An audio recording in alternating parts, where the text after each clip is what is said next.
Now, where's my audio? Where is my my face should be seen?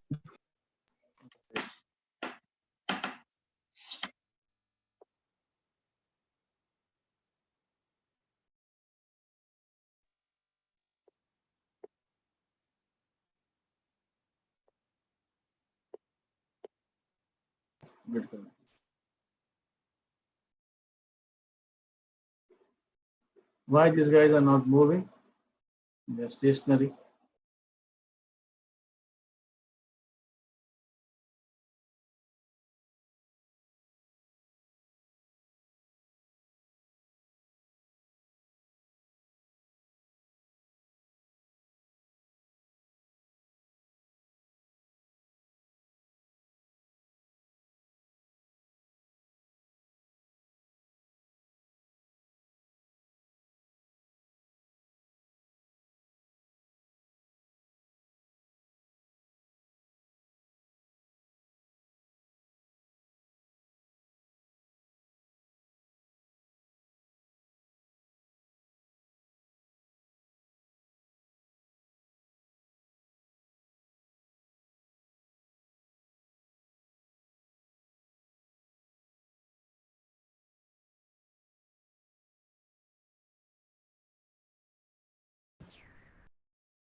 Mommy has folded.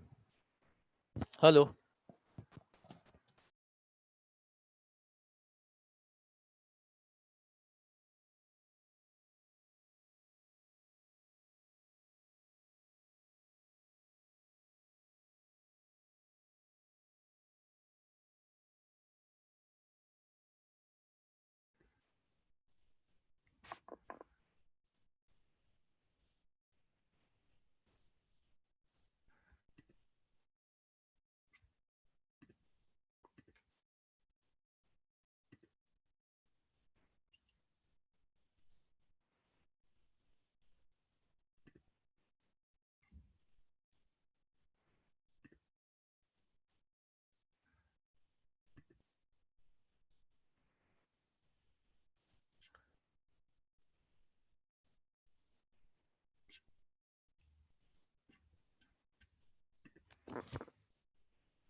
Sujata, I think you joined, right?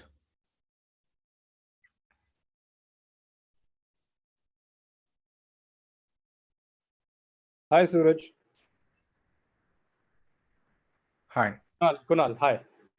Hi, hi. Sujata, can you hear us?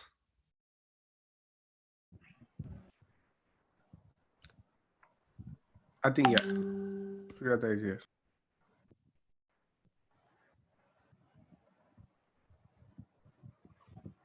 Can you hear me? Great. Yeah, maybe your voice is slightly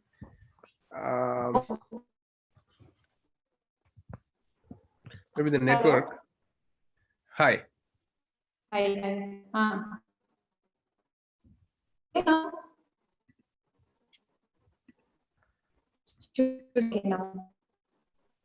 Okay, the network. We will try to fix it. Yeah, carry on. I'll meanwhile. Right.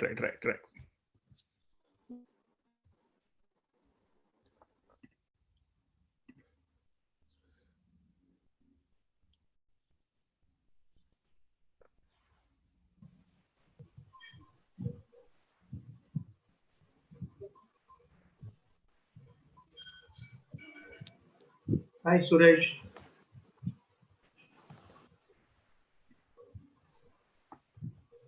Suresh? Hi, sir. Hello. Yes, Yes. good. Can you hear me? Yes, very clear. Absolutely. Any technical difficulty? So far, so good. We have you, we have Dr. Ravikumar, we have Sujata Suravali. Sivagami is trying to, Yes, he may be connecting from Chennai. yes, I think so.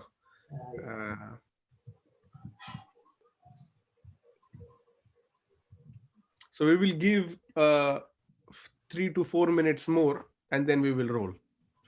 And also, this stream is also live simultaneously on YouTube. So we made an arrangement for those people who perhaps cannot join, and so we have also alternatives. First, we have to make a presentation for 10 minutes. That's correct, 10 to 12 each, and then we will take questions. I will have some questions, and then we'll take questions from audience. So I think Prashant will give the details once we start. It will go how long? 10 to 12 minutes each as a beginning presentation. Okay, you are also doing like that, Chandrasekhar.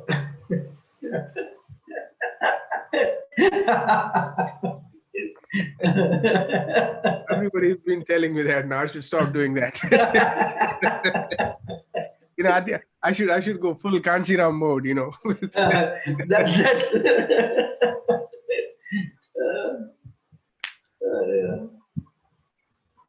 Okay, someone raised hand. Rama Murthy has raised hand. Do you have anything, Rama Murthy? Okay, no, it was, I think, by mistake.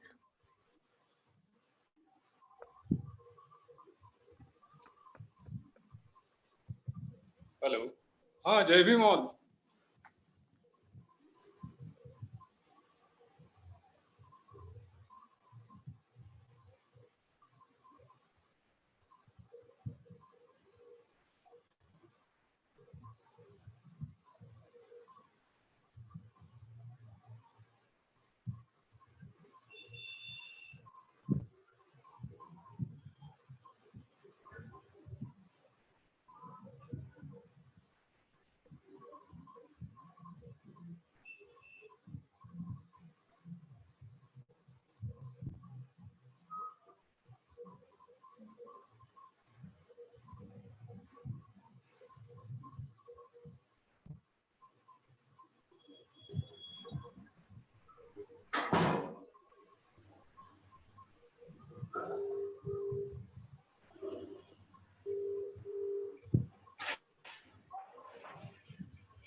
It's live on YouTube also.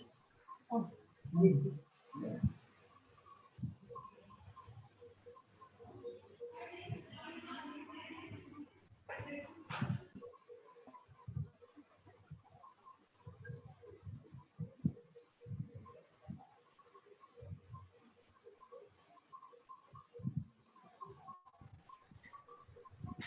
Suresh, shall we start in another 2 minutes?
Exciting.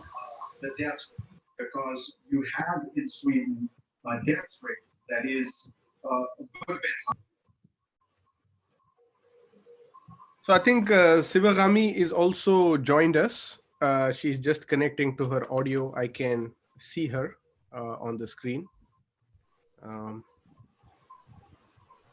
Let us, I think she's still connecting, maybe 10, 20 more seconds more.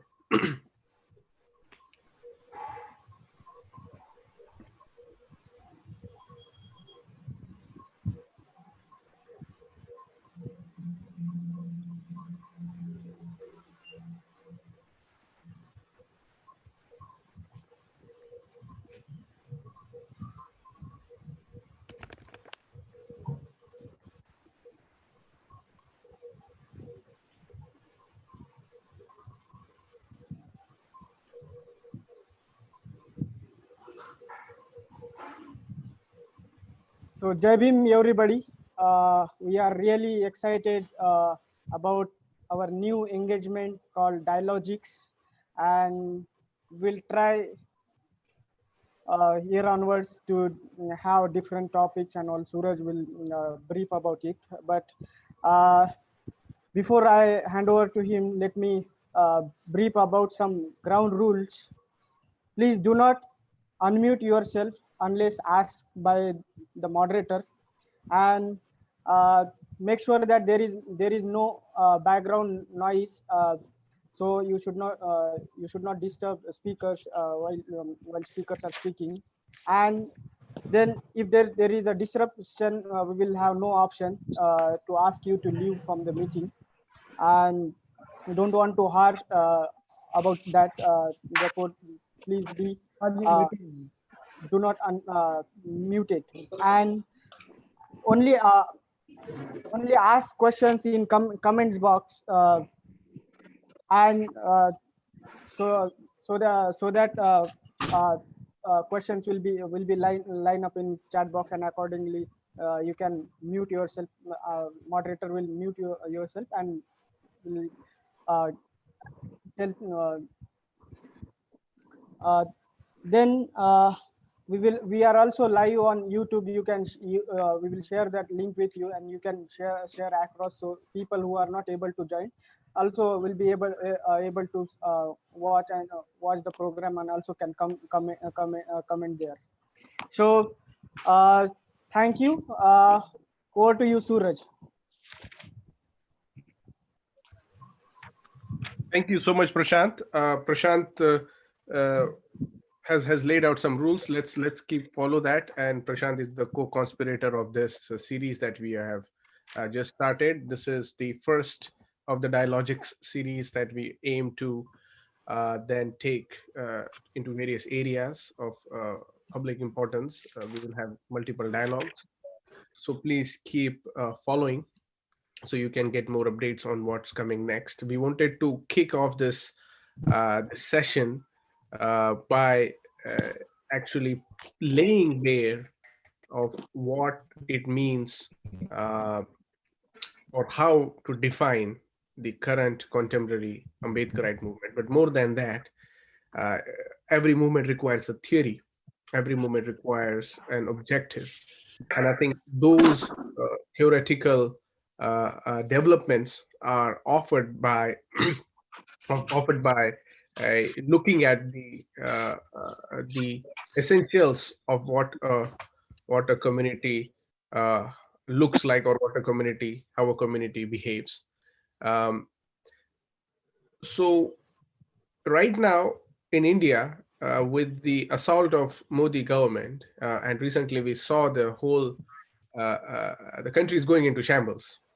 And this is not the first time. It has been happening since independence. If you look through the perspective of SC, ST, OBC, and minorities, this state as an Indian state has never been progressively involved in the development of its people, even though the constitutional the constitutional directs its state to enact and also give those development related programs that can help elevation, and yet we see the social impetus kind of comes in between.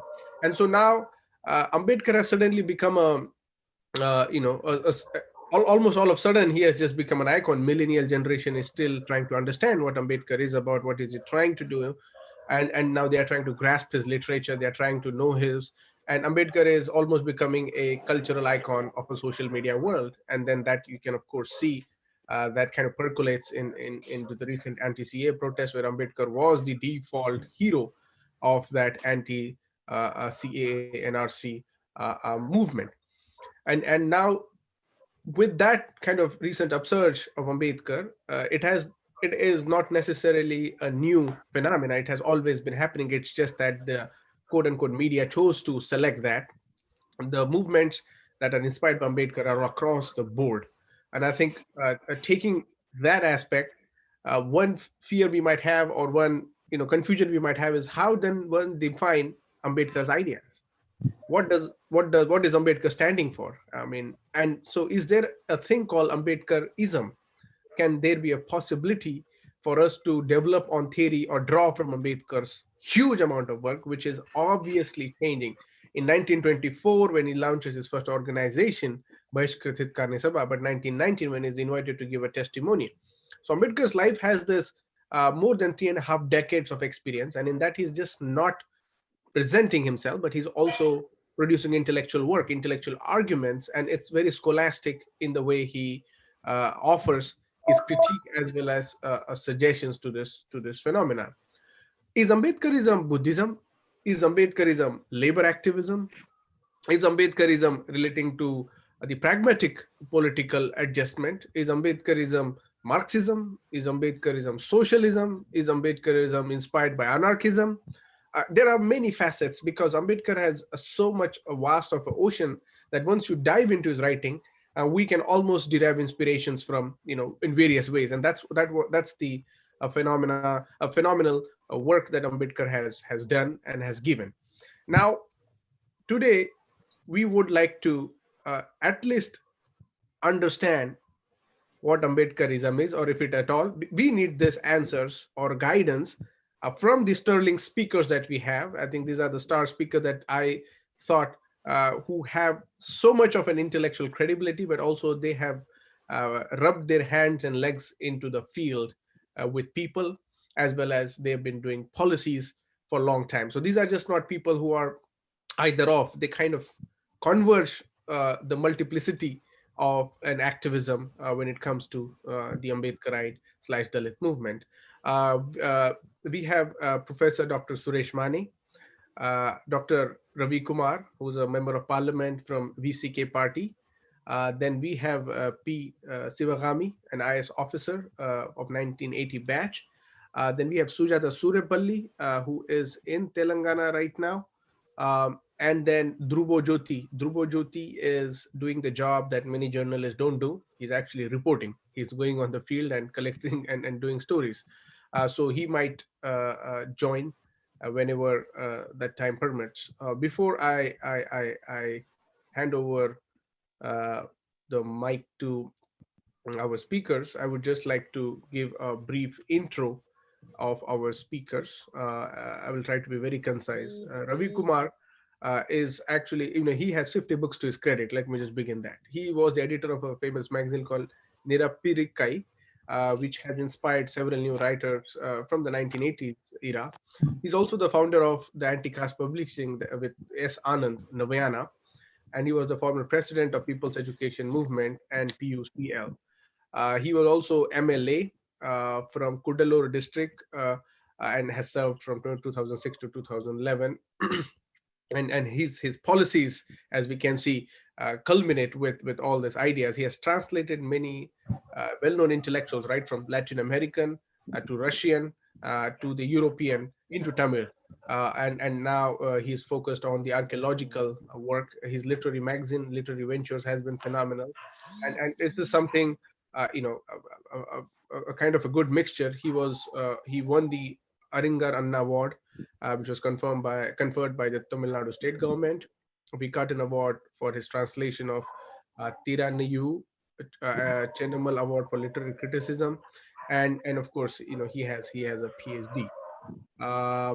Then allow me to introduce Professor Suresh Mane. I mean, it's very difficult to introduce these people very briefly. I will try my best. Professor Suresh Mane has a doctorate in law from Bombay University. He was a law professor and dean of law faculty at Mumbai University.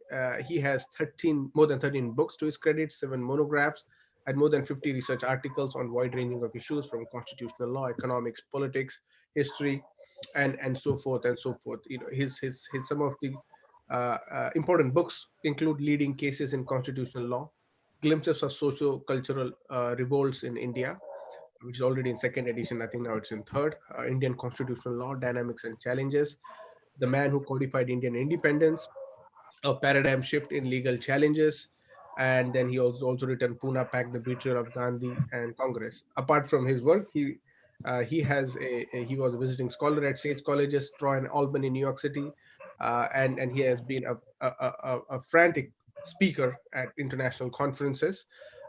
More than that, he has associated with the movement of Bamse for more than 35 years, working closely under the leadership of Kanjiram.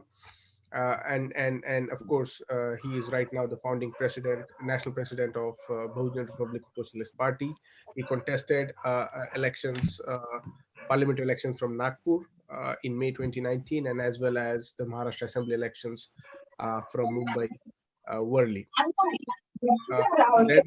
Then we have Sivagami. She's an IS of 1980 batch. She served as a secretary to the Adi Dravida and Tribal Welfare Department from 2001 to 2012.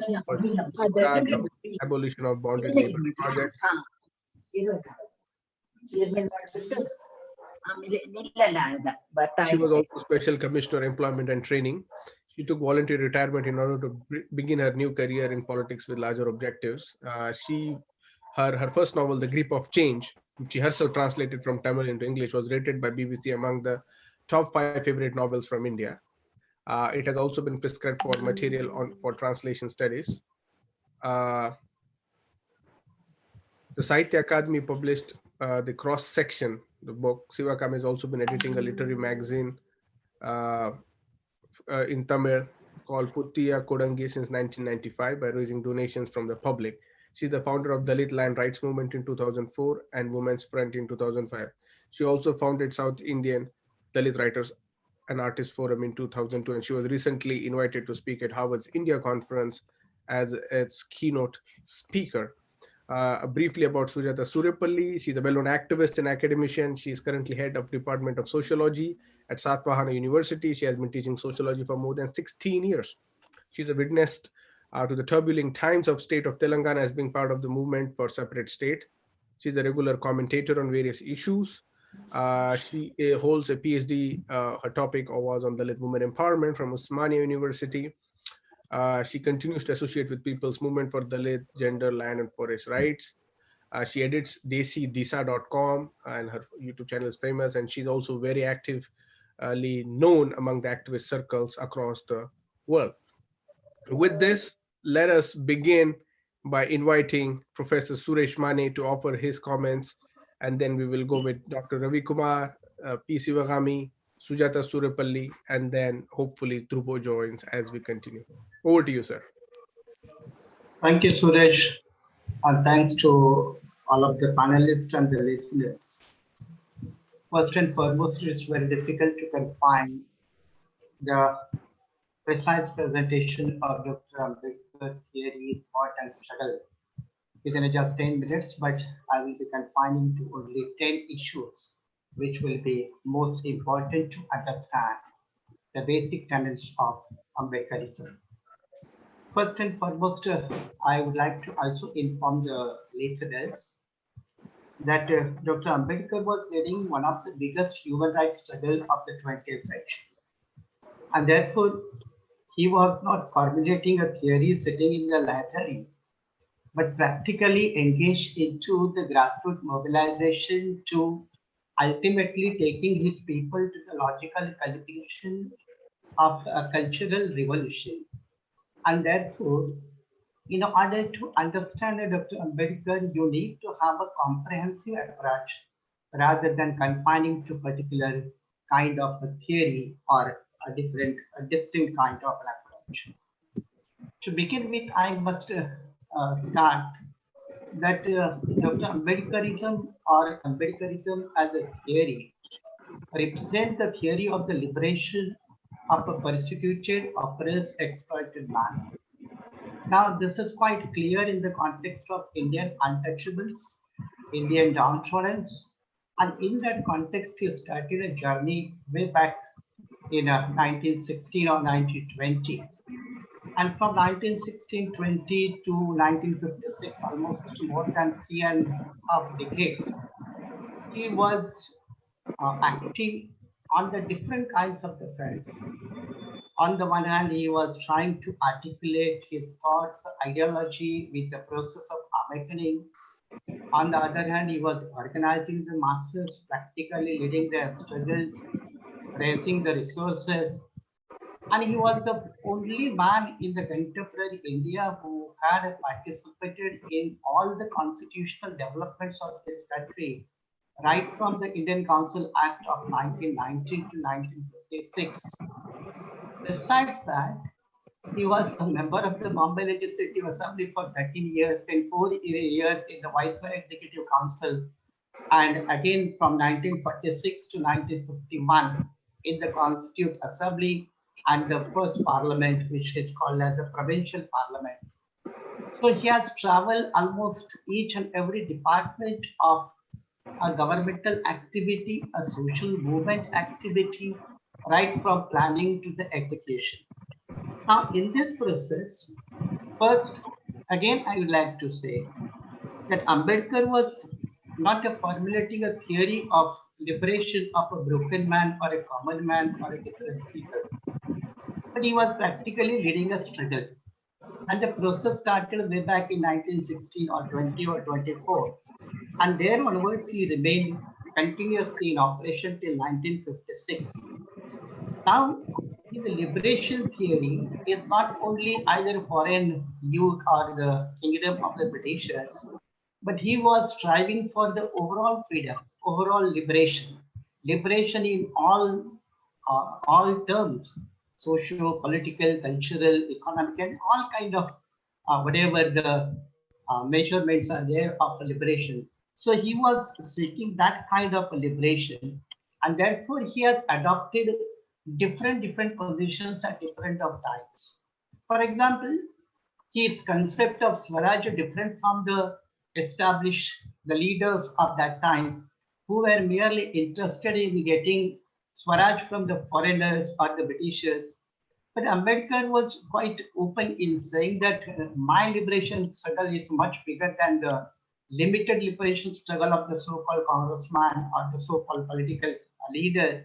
Because my liberation struggle is a much wider, much deeper for the more than 100 and 100 years. And therefore, his concept of Swaraj also needs to be understood in a proper perspective. Secondly, he has one of essential tenets, and that is he strongly believed in the John Stuart Mill's theory, and that theory of the class domination, which we call the theory of the liberty also. And in that theory, he openly argued that those who talk in this India in country, in the country, that country should be independent, that should be free from the foreign domination, they should also admit that when one nation is not in a position or have no right to rule over another nation, those people should also admit that one class should not have a right over to rule another class or another community, and similarly a man. So that was one of the basic pillars of his entire movement. There is another aspect, and that is he was not only the leading socio-political struggles or cultural struggles, but as a part of a struggle, he was also formulating his developmental model. And that developmental model, through the inclusiveness or the character of the inclusive, which we can say a redistributive theory formulated by the scholars like Ricardo and the others. He was on that plan, that a state plan activity, including all kinds, whether from agriculture to industry, that inclusive character should dominate, and the state has to take an initiative and active role. That was the development model formulated by him. There is one more aspect, and that in the economical dimension, he was leading towards the socialist theory. Now, some people call him as the Fabian socialist, but I disagree with those who call him as the Fabian socialist, because on that ground, he attacked the Nehru with the Constituent Assembly, calling him as the Fabian socialist. And he has argued a lot how an entire economy could be translated into a socialistic pattern, having achieved some sort of a power, and that can be realized. And therefore, he was a socialist in his approach while coming to the economic model of his own. Now, he was also a firm believer of a constitutionalism, and a constitutionalism as a means of a socio-economic cultural transformation. That constitutionalism is equated in India with the name of Dr. Ambedkar. And therefore, I know that some of the people are trying to destroy or destabilize this Ambedkar's equation with the constitutionalism. But he advocated that kind of a model, intentionally keeping in mind certain factors and the conditions. And therefore, he was a strong votary of a constitutionalism as a model of social change, social transformation. He was also very keen that socio-cultural rewards can be organized, can be laid, but ultimately where? And unless and until this rewards, this organization, these struggles results into a culmination of a control over the power structure, no real solutions will be provided.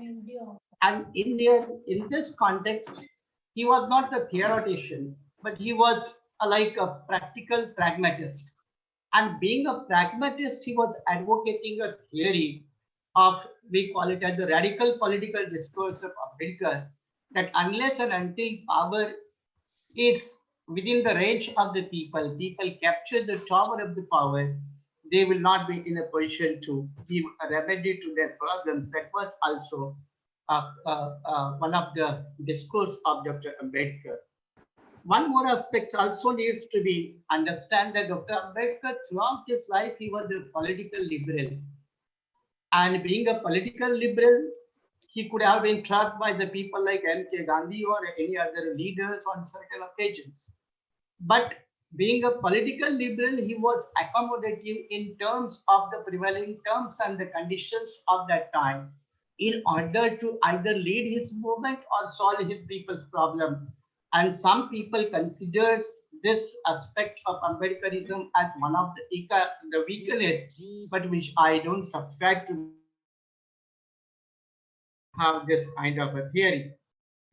Finally, one more aspect also needs to be understood, that building a mass movement from a grassroots without taking it to a logical conclusion.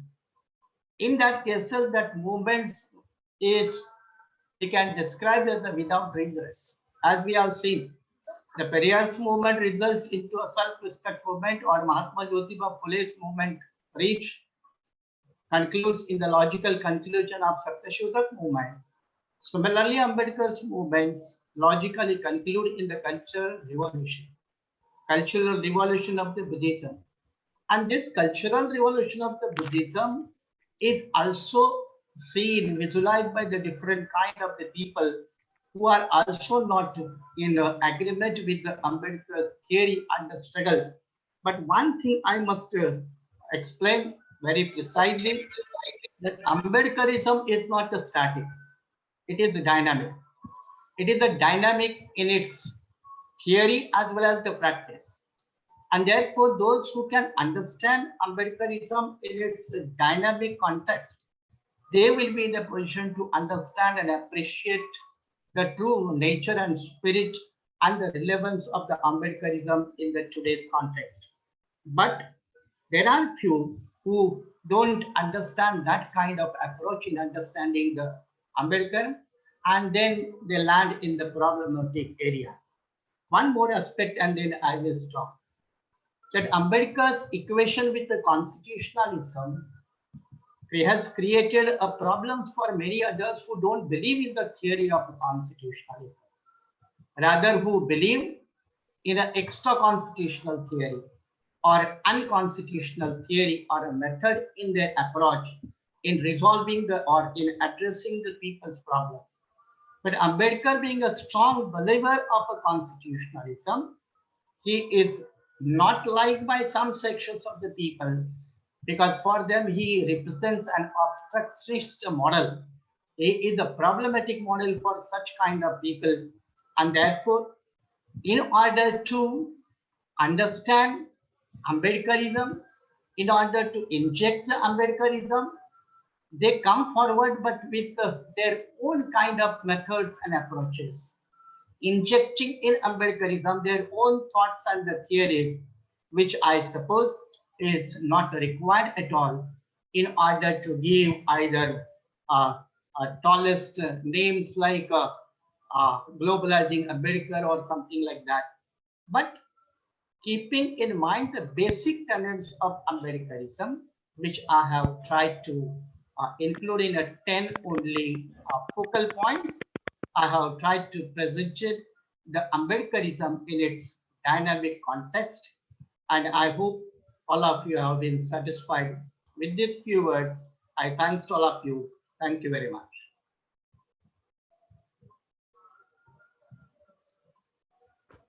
Thank you so much, Professor Mani. You have given a lot to think. Let's now go to Dr. Ravikumar. You can unmute Brother Ravi.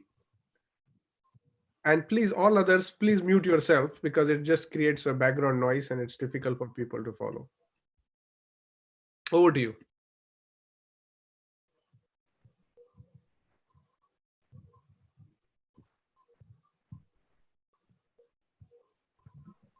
Brother, we can't hear you.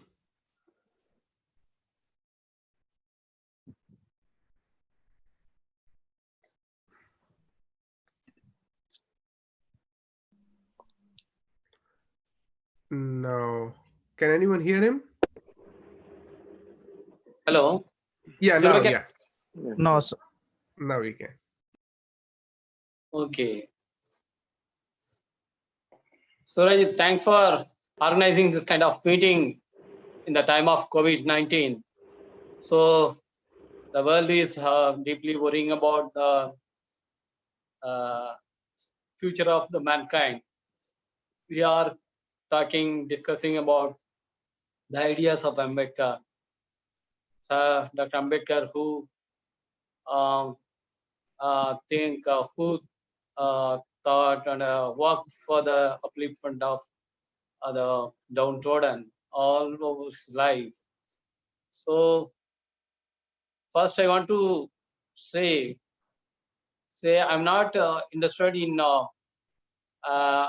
identifying core ideas or making an ism from anyone. So this kind of essential approach is not suited to me. So instead, I want to put Ambedkar's ideas in our current perspective. So Dr. Ambedkar, as Professor Mane rightly said, pointed out in his speech, took many different positions during his life. And take for an example, he once supported a giant electorate, then he supported separate electorate, then he accepted double number constituency. Then in the last days of his life, he once again raised the demand of separate electorate. Just like that, he advocated state socialism. He also presented uh, a petition, a memorandum to the Constituent Assembly. In it, he asked for the nationalization of industry and nationalization of land, everything. But when he became the chairman of the drafting committee, he couldn't do much on this angle. So he took many positions and many strategies, mainly to get some benefits to his people, particularly the downtrodden people. So during the British period, there was a third party. One side untouchables, the other side the Hindus. The third party was the British government then. So he argued, he pleaded with the British people, British government to get some rights. He succeeded at some level, got the separate electorate and other kind of benefits. But after the independence, that third party was not there. So he argued with the present government, and in that also he took many positions. He joined as a minister, the Nehru ministry, and then he resigned, and then he attacked the government. Many positions he took. So I instead of making an Ambedkarism, instead of framing an Ambedkarism, I want to identify some key concepts in Ambedkar's idea. One of the key concepts is the majority and minority. Particularly during the time of the constitutional uh, framing process, before that, before he joined the Constituent Assembly, he talked about the political majority and communal majority. It was a very, very important point, taking into consideration our present time. The difference between political majority and communal majority, which he has pointed out, is very, very important, because he compared the European democracy with the Indian situation. He opposed handing over the power to the majority here in India. So he want to restrict the representation of the majority. Otherwise, the communal majority become the absolute majority he fear.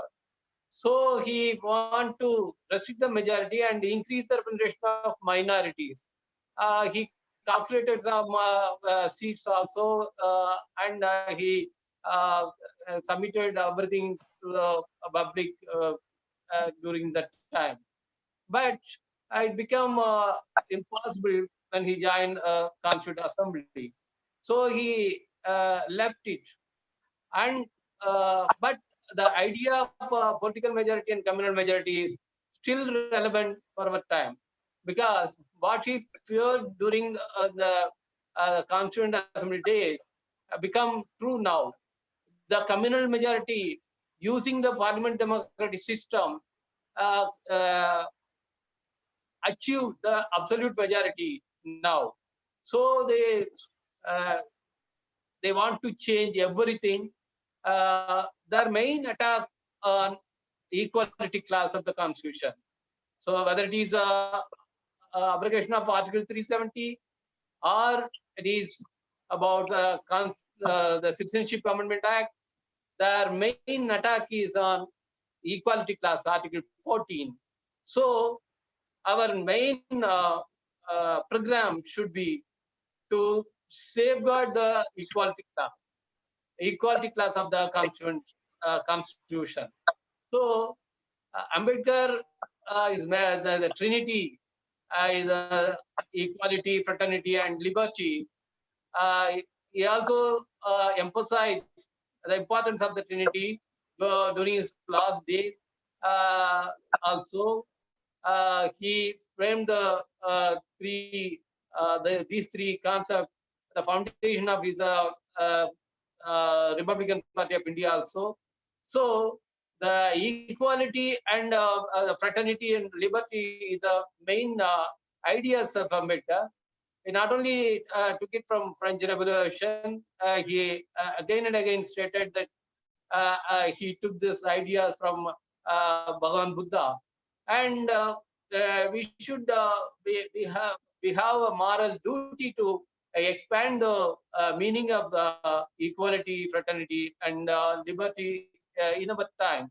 So our focus now, that is that too, that the time of the rule of BJP, the Sanatanic rule, our focus should be to define and expand the idea of equality, and we have to frame the strategies to do that.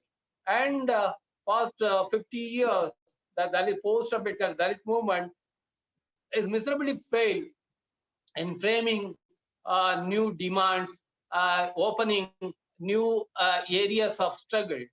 So we have to check out a plan, check out strategies of struggle to expand expand our rights. Otherwise, the judiciary again and again, they are intruding in our area of rights. And recently also the Supreme Court, they made some observation against the reservation. Some castes are not permitting the reservation benefit to trickle down to other castes. They have the government to reframe the list also. So if we fail to open new areas of struggle, the judiciary, the executive, and the legislature, they will come together and snatch our existing rights. So we have a moral duty to expand the area of our struggle and identify the priorities of our struggle. I think this time, during the time of COVID-19, so everybody says, everybody speaks about the increasing number of unemployment. Already ILO says more than 40 crore people of India become unemployed next 2 3 years, and so the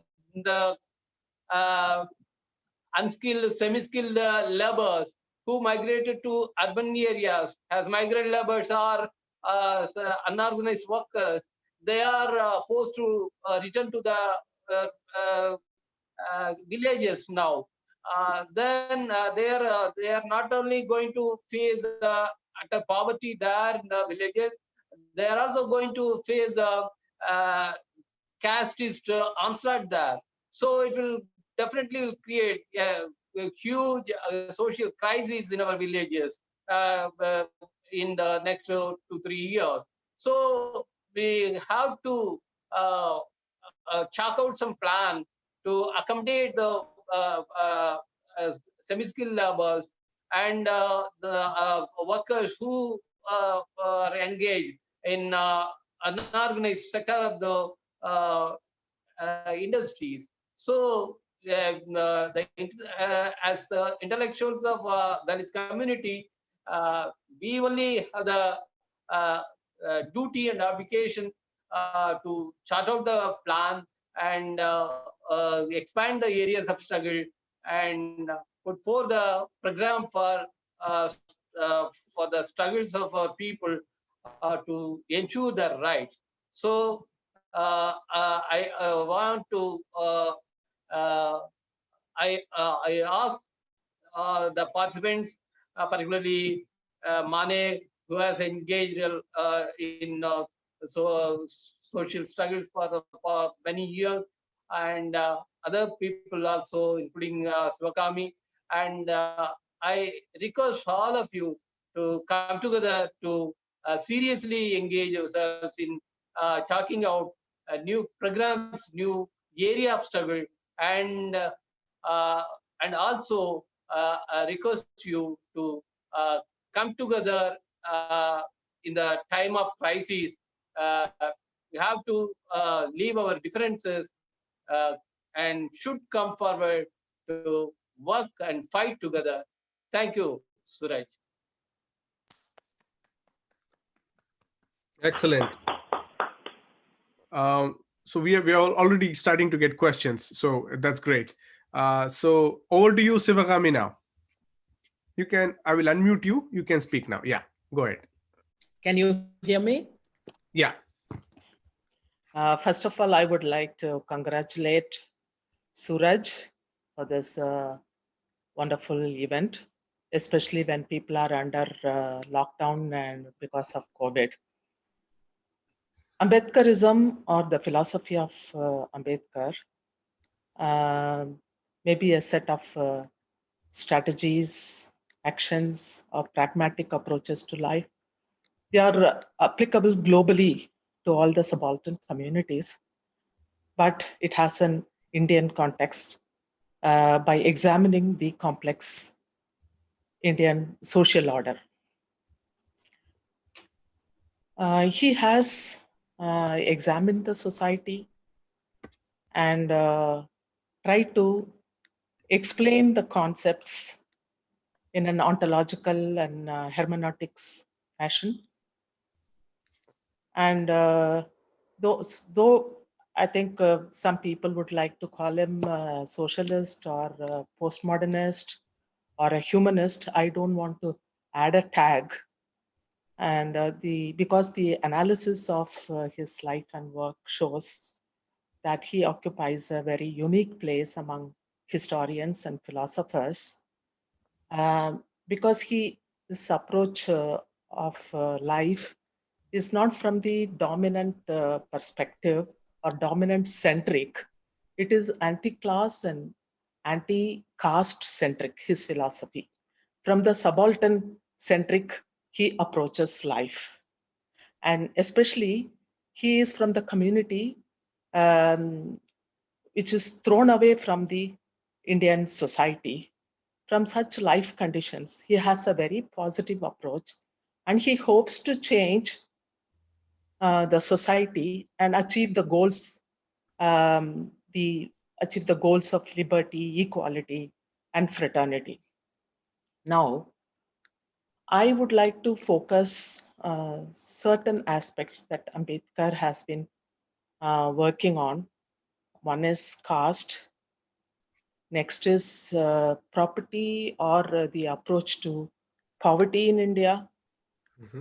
And third would be what Ambedkar has to say about education, because everybody repeats educate, agitate, organize or agitate, educate, organize and agitate. So now, so that is, I think, needs to be divulged. And another important thing is about conversion. So these are the things I would like to focus in today's debate or panel. Now, caste, because his ism revolves around caste. When Mane said that there is no specific theory that he has advocated, all that he did was practical approach. He organized people and he mobilized people and he worked along with them. But while working along with the subjugated people, he needed to develop a theory to repudiate the existing concepts. The earlier concept of caste, if you look at it, so people think it has been evolved naturally from the division of labor. But Ambedkar has to say that it is not a natural evolution, it is a social construct. And not only that, caste is evil, he says. So evil, normally it is taken as a religious, usually understood in a religious context. But he doesn't put it as a sin against God or individual sin. He says it's a social evil practiced by practically all non-Dalits in India. If it is a evil, it has to be resisted. It has to be annihilated. So that is his approach. So some people perceive caste is very convenient. It gets things organized and it's a very peaceful manner. We can conduct the social life. But Ambedkar says it's evil and it has to be annihilated.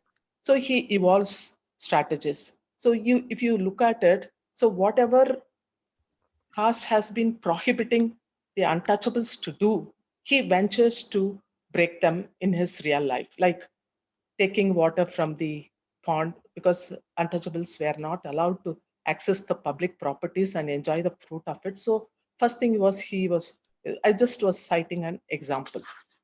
And also, if you look at Western philosophy, they don't address caste issue. Even if they address caste issue, it's very symbolic and they address in a very abstract fashion. So it has to be contextual with all its cultural and political manifestations. So he explains how caste is very much linked to the economic system in the country, and also how it is culturally linked to religion and all the Hindu scriptures he had to examine. So it is not that he organizes people, okay, we'll go and fight against caste system, but he has to say caste is bad and caste is evil. And also he substantiates his theory by citing the economic situation and also the political link to the social order. So this is about caste. So about poverty, he has to talk about property also. So poverty, being poor and being a low caste, they are not two different matters. So it may be two different matters in many of the societies, barring very few societies where being black and being poor is synonymous. Sometimes it is not. But in India, it was almost synonymous, being poor and being also low caste. Low caste means untouchable, basically, but some of the low castes are also included. So he advocated land reforms, but many people don't even talk about it, because in one of his recommendations, he says a separate settlement. Can you hear me? Yeah. Yes, yes. Okay. He advocates separate settlement. What does separate settlement means? A huge chunk of land has to be allocated to the Dalits because they are living in minorities in different places. So they can, because living as a minority in a village is troublesome and you are inviting trouble, and you invite the onslaught of the majority people in kind of atrocities against them. So in order to safeguard both from the atrocities of the caste Hindus as well as to have a living, so he advocated separate settlement where a huge chunk of land should be given to them, as well as money has to be allocated for the improvement and the livelihood of the people living there. So this is one thing he had because he also sees poverty is structurally induced. It is not. Hello.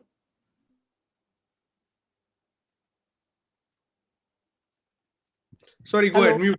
Yeah, you can go ahead. Yeah, okay. So it is politically and structurally induced poverty. What do you mean by structurally induced? because the economic structure is also a social structure where the dominant communities have been assigned land and not the Dalits. Most of the Dalits remain as landless laborer. So when you are remaining landless laborer, it says it's a feudal structure. Your livelihood depends on the landed people. So this feudal structure also politically induced, because most of the majority parliamentarians as well as people in the assembly, they are from the landed community and they don't advocate land reforms. So because if you, most of the economists in the world subscribe to a theory that the best transfer that they could do to the poor is land and not the freebies that the governments are distributing. So therefore, for alleviation of poverty, his theory is that people should be given, means the resources have to be allocated, land has to be given, and also the supportive system has to be encouraged to for their livelihood. And about education, he has been greatly influenced by his mentor or guide, John Dewey, in this matter, because John Dewey advocated reconceptualization as far as education is concerned. So the existing concepts have to be deconstructed, not only deconstructed, they have to be reconstructed also for the benefit of the poor and subaltern.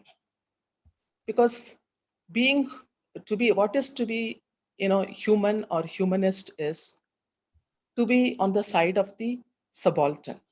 So for this, if the subaltern's economic position is improved, the society as a whole will improve. So with that understanding, so the education has to be kind of reconceptualized, and also it is to be the benefit to bring equality, liberty, and fraternity. As far as conversion is concerned, he says without religion, the law and government would be far too inadequate to maintain a social order. So he is of the view that conversion from Hinduism is a must for the untouchables. So when he converts himself to Buddhism, he proves to the world he is not an exclusivist, he is an inclusive person, because he advocates Buddhism for everyone, especially for the Dalits, because many people argue all religions have the same principles. All the religions expect people to be good. But the thing is, some religions support caste, which is exploitative in nature, whereas Buddhism is about caste. So that one, and also by embracing Buddhism, and also the subjective, the true social liberation will be achieved. He says it liberates both the subjectivized and objectivized selves. So that way he looks at conversion, because many people think it's a political strategy, a political gain. But Ambedkar argues there were no political gains attached to conversion, because what were the political rights prior to Buddhism? People continue to get it after embracing Buddhism. And what is not available prior to Buddhism is not given to them after embracing Buddhism. So there is no political gain in conversion. So he looks at it as in a larger perspective of liberating the entire society from the shackles of caste, poverty, and also superstitious beliefs. Thank you, Suraj. Excellent. Thank you so much for that food for thought. Now I invite Sujata. I will just unmute you, Sujata, and then you can begin. Yes. Go ahead. Yeah. Thank you, Suraj. Jai Bhim all. Jai Bhim. So I don't know, after listening to our friends, then I confine myself to my grassroots ground experience and how we understood Ambedkar and what's going on in the thought process. I mean, there's a lot of difference when we see Ambedkar as an ideology, Ambedkarism as an ideology and a philosophy, and Ambedkar as a person. And then we explain all his characters and segregate his chapterize his whole entire life into different streams. But we understood, because I come from Telangana, hope with Maharashtra and Kerala, we all have a left radical leanings, and Ambedkar first introduced to us by the left people, most of the people, and we have a different perception when we were students and we are understanding. As we are growing, and Ambedkar was introduced to us by the Dalit leaders and communities, and because we ourselves learned over a period. But then Ambedkar is really confined to the Dalits and more narrow lines of preservations and all. But every time when there is a crisis, when there is a huge movement going on in India, we are started looking at constitution and obviously looking at Ambedkar.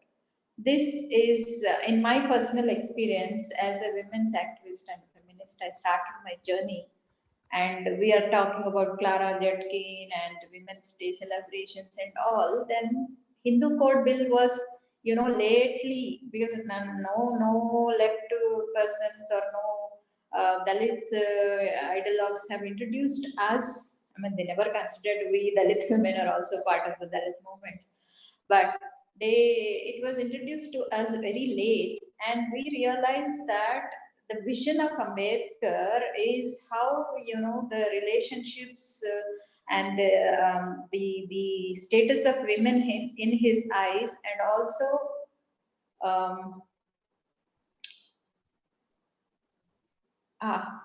is it okay? Yeah. Yes. Then we were very happy that there is a whole chapter on Hindu Code Bill on which Ambedkar had to resign, and also the rights of women and how boldly and progressively has talked on those lines, where women had to object for the women's freedom, and the other woman, I mean to say. Starting from there, then we were struggling about I was into the land movements and land rights. Then friends from Maharashtra introduced us. Ambedkar was the first person to talking about the tenant and the rights, about the land rights. And then we had to go there and meet the friends of Dalit Panther movements and study. And it was really not introduced to us. Then I come to Telangana movement. I mean, this is all I'm giving you snippets and examples that how we started looking at Ambedkar, and the broad perspective and vision is introduced when we were into the movements. So Telangana movement, when it is from 69, it is coming and people are dying and we are waging wars and people are sacrificing their lives, suicides. Then Article 3 was really helped to make Telangana as a reality. Then those days, even the feudal lords in Telangana fighting for the Telangana, separate Telangana, taking the Ambedkar photographs and Article 3 into their hands, and we were all fighting, and it realized. Then recently we had a May Day, a day before, yesterday. So day before was, then Ambedkar was the person who have introduced, we were all, with red flags, we were introduced to the, May Day and, other concepts, but never how Ambedkar worked for the workers' rights in India and how he made it realized. Then I come to the CAA, the recent protests, you all know that. Citizenship, how beautifully he defined. Then when people, my earlier speaker was talking that Ambedkar, in a late he came to Dalits. But when you see the range of issues and CAA, Citizenship Amendment Act, we are all talking about, we are taking a preamble in our hands and talking about the citizenship and the definition of it, and how he must have struggled, to put everybody into the constitution as a guidelines, as a framework. And people say, he didn't speak about that, he didn't talk about this. But if one understands Ambedkar and the constitution, the framework of the constitution and Ambedkarism is put into, try to fit everybody into it, everybody's concerns into it, whether you are a Muslim, you are a woman, or you are a student, you are a farmer, or you are a worker. And that is what for me Ambedkarism is. The vision and the framework is so broad, and the principles of equality and the human. If I talk about, somebody say Ambedkar is a bourgeoisie, he talked about the elections and the process, and somebody talking about, conversions and the Buddhism and the education. I mean, if I see the Ambedkar, everything of his agitating, his educating, his organizing is just on the principles of one basic equality. Is not because he coming from a untouchable community, perhaps he understood the discrimination very well. I'm sorry to say that most of the Dalit movements and Dalit community person perhaps may not have understood the Dalit women concerns today, or lower than the Dalit communities if there are any persons. But Ambedkar is the person who understood every inequality. That's why every section in India, perhaps I saw after the CAA how even in Africa is celebrating Ambedkar. So people are relating his broad vision, his equality as a principle, freedom as a principle, and the fraternity, and also the humanity as, I don't see Buddhism as a religion and a conversion as a religion to one religion to another, but Buddhism as a humanism, Buddhism as, principle giving, understanding the person, but binding to one platform. So every religion perhaps will say do's and don'ts, and but Buddhism, for my understanding, it asks us to learn things. So in that sense, I would conclude Ambedkarism, if we are still understanding Ambedkarism, I don't know how many more crises we are going to see, and the more vision, the more we research into the constitution and his own vision and his limited life in a small life, how much he had sacrificed to include every section, whether it's the minority, women, and everybody into it. And the bottom line is, whether it is conversion and political line as a master key, political power, or education and the reservation, everything is to bring the oppressed to the equality and out of the discrimination. And that is what I understood Ambedkarism is, to not just confined to Dalits, not just confined to whether we understood correctly or not, but our friends who are now trying to replace Ambedkarism with Manu Shastra, they understood very well that as long as this constitution is there and it will protect everybody, that is why we are seeing the attacks on the constitution, amendments on the constitution. And recently we are also hearing that we made possible, Kashmir was a possible, the demonetization and the triple talaq and now the CAA. So they are claiming that they can change or replace the constitution. That is what they are going forward. But as if we are Ambedkarites or not, if we believe Ambedkarism or not, but if we believe in equality or whichever background we belong to, that the constitution is the base, and we have to still need to think and rethink and research on it. Then only we understand Ambedkarism in a broader sense. Otherwise, see how beautiful I understand Ambedkarism, because if you're a Marxist, you bind to the rules of a Marxist, or if you are into other any ism or the party, then you don't move a bit. But Ambedkar was such a flexible personality, and everybody can interpret to their own situation, and I mean, even the other side they are interpreting.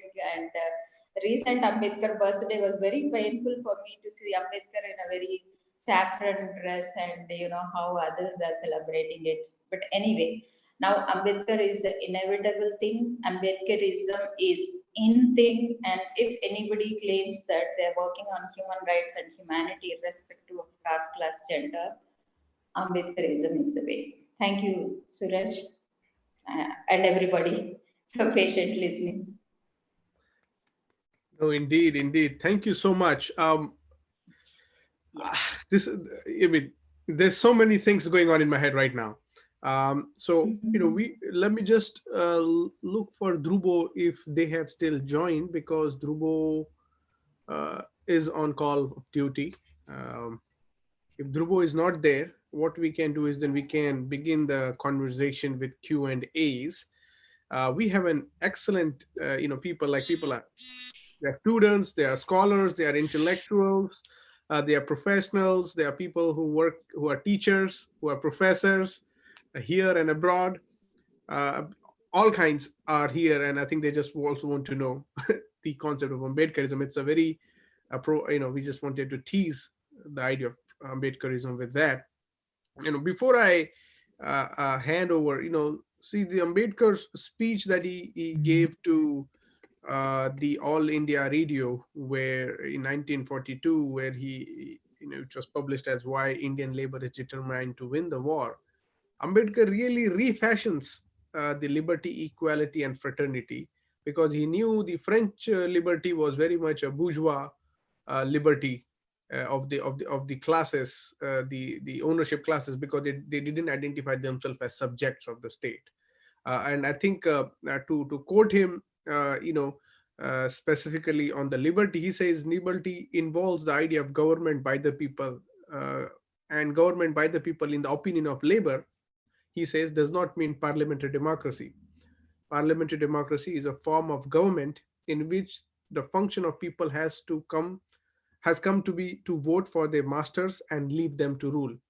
Instead, he says labor wants a government that is government by the people in the name as well as in the fact. And this is where his whole suspicion over, even though he has written constitution, but if people are not going to follow that, then it's just going to be in the name.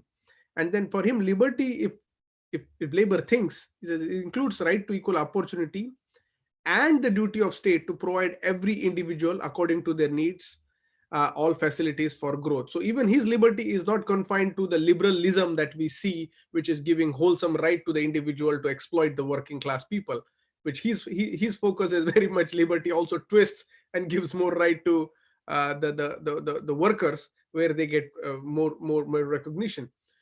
For equality, Ambedkar is saying equality has to be abolition of privileges. It's very interesting, where equality is just not in the sake of I give equality or you take equality and there is all equality. According to him, he says equality means abolition of privileges of every kind in law, in the civil services, in the army, in taxation, in trade and industry. And he says, in fact, the abolition of all the processes that leads to inequality. So there are various processes. So again, see, Ambedkar is very methodical.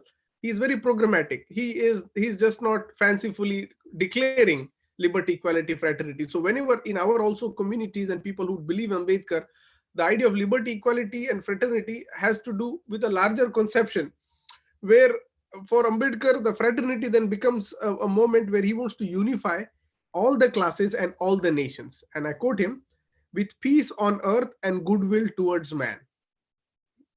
With peace on earth and goodwill towards man. So that also includes, this whole politicization of his own, ecological politics, how he looks at the earth, the relationship.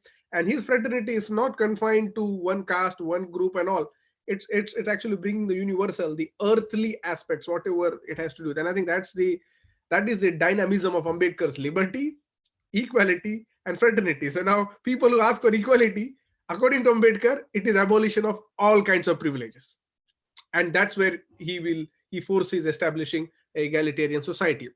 So we have questions now. I will, I mean, there have been a lot of questions. So I'll just put up to the panelist, unless there is a specific question to somebody. Just give me 1 second as I look at this. So Shreya Singh says, Baba Sahib desired us to unite in spirit of brotherhood. Why have we failed? And do you see any hope in future with this government in rule? Any of the panelists, if they would like to take this, please unmute yourself and respond to this question. Then we have a whole lot of questions, by the way. I mean, it's almost full house. Brother Ravi, you want to go? Yeah. There's a question. I can repeat. Baba Sahib desired us to unite in spirit of brotherhood. So why have we failed? Do you see any hope in this future with this government in rule? No, the future is so pessimistic, So see, he wants to unite and he wants to involve all section of people in his new party, Republican Party of India, when he named the draft constitution of the party. He includes everybody, just like that when he started Independent Labour Party. See, he tried many things. First he started Independent Labour Party, involved every section of the society. Then he went into identity politics, started Scheduled Caste Federation, and then he again come out from that identity and started the Republican Party of India, and he declared it is a party of everybody. So you have mentioned an interview of Ambedkar, and I want to mention the BBC interview, the last interview, I think. I very frustrated with our electoral system. So then only because of that, now he again he raised the separate electorate. The system he introduced after independence, after the introduction of a constitution, the double number constitution system. The Congress government, they abolished the double number system after the VV Giri case, without asking the opinion of the untouchable people or untouchable parties there. Ambedkar again and again emphasized, if you change anything, the representative system, you should ask the opinion of the untouchable, because they signed in the 1932 Pune Pact. So without consulting the party, you cannot change the system. He mentioned even in the Constituent Assembly debate also. So the unity, the unity he want to build, it not only unity of the untouchable communities, it's a unity of all working class people, and it also has no national or linguistic or racial limit. So not only we have to get some ideas, we have to understand Ambedkar's ideas not only from his writings, also from his actions. So when he embraced Buddhism, he gave a message, it's a renunciation. So he fought for power for our people, and at the same time he also gave a message, renounce from all kinds of power. So this kind of a strong message he gave, through his life. So here I see Ambedkar very closer to the post modernist and very closer to the ideas of Michel Foucault, like philosophers. And he also very closer to the ideas of Bakunin when he deals about state. He's not a statist. His ideas about state and is very closer to the Bakunin.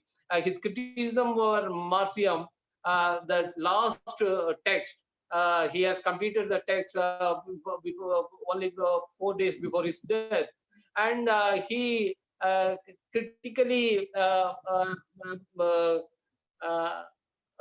observed the Russian Revolution, what Lenin did there, and he is very closer to Bakunin's ideas in that text, I think. So he is not a statist. He is not for power. He is against all kinds of state. He is against all kinds of power. By his life, through his life, he gave the strong message to renounce power, to abolish all kinds of power. So this should be understood by us, I think. And the origin of caste and his theory on origin of untouchability, I have some difference with his approach, because the origin of untouchability differs area to area, region to region. So he came to a conclusion in the untouchable, who are they and how they become untouchable. He has written in 1948.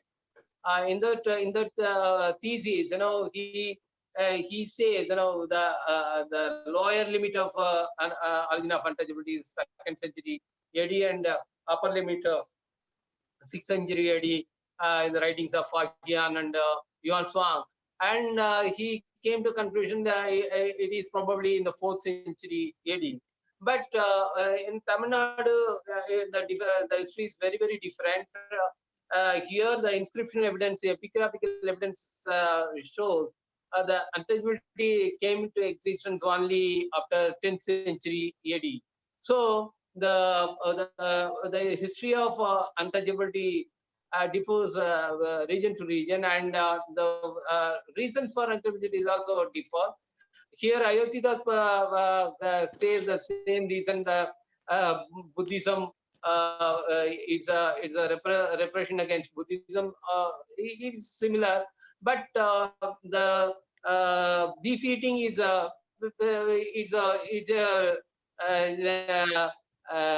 different thing. All Dalit peoples are not beef eaters. Even in Tamil Nadu, many untouchable castes are not beef eaters. So the beef eating is not the major reason for untouchability. So we have to evolve these ideas because Ambedkar want to bring the untouchable people of all over India into a single fold to get them a better bargain. It's a strategical approach, but the difference in identifying the history of untouchability and formulating strategies against untouchability is definitely very different area to area. These are my words. Right. Professor Suresh Mani wants to jump in, but before he jumps in, I also have one question so maybe he can comment on that together, which was directed at you, sir. Where is it? Maybe. Okay, so just a minute on the last question.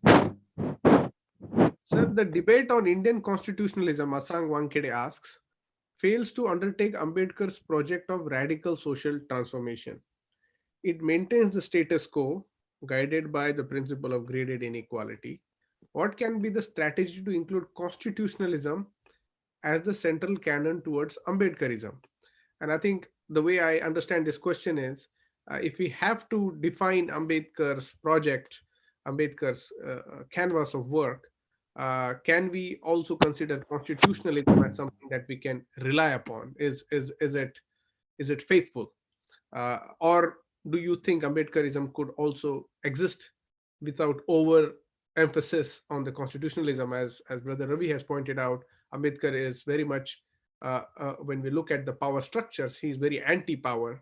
He is not stuck to the, but then of course he changes the strategies as he sees state has also become the, as we say in Hindi, my baap. So there is various ways to look at it. So Professor Suresh Mani, why don't you comment on this? If you do. I'm unmuting you right now.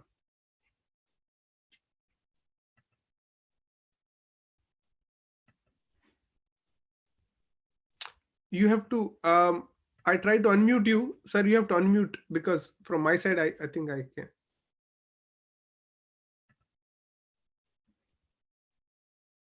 Is it okay now? Now, okay, yeah. Yeah. Before I answer these specific questions, earlier question raised by Shreya, whether we have failed to build up a brotherhood since last so many years among all of us.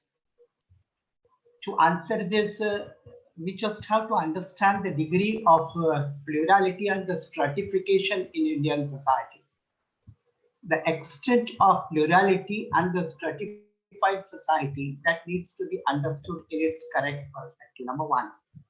Number two, the entire burden of more than 5,000, 10,000 years or centuries and centuries cannot be overthrown in just 50 or 60 years of time. That also required some time to adjust with the situations, and therefore that also aspect also should need to be taken into account. Third aspect, in 1950, when you read Ambedkar movement, its roots were limited to certain communities only. Now in 2020, when you see Ambedkar right movement throughout the country and even at abroad, those limited communities are not holders or the parties to the Ambedkarism, but those who were not part and parcel of Ambedkarism in 1950, they are a part of Ambedkarism today. And therefore, we should not say that we have totally failed in building the spirit of the brotherhood among all of us. We can say that the pace is very slow, but we have not definitely failed. That's one thing. Second, coming to how far we can rely on a constitutionalism as a means of a transformation or an ultimate device or a weaponry to achieve the aims set by Ambedkarism. Now, due to a shortage of time, I did not explain elaborately in a first phase. Ambedkar started with a demolition and ended with a reconstruction. Now, demolition of ancient myths, demolition of ancient institutions, demolition of all ancient beliefs, outdated, superstitious, irrational ways of life. He started with that and ended with the reconstructive theory.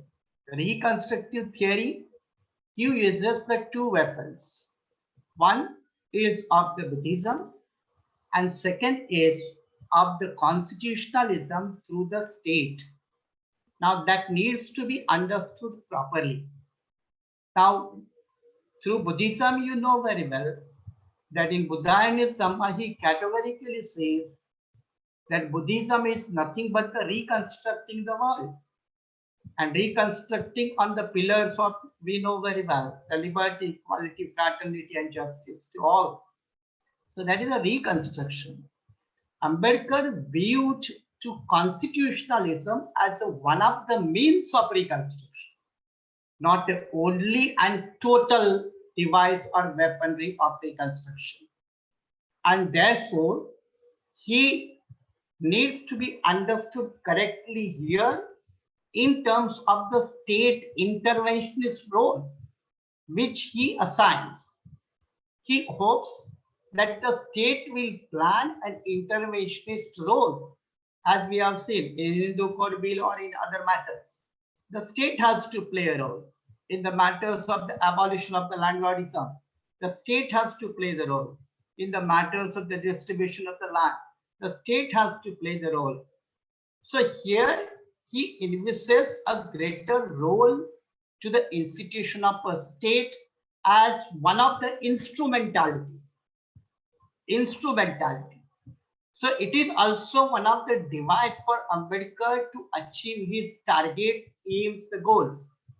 Secondly, again, one more aspect needs to be understood in its deepness, and that is Ambedkar also don't give much importance to state. He gives much importance to society and less importance to the state. That also needs to be understood.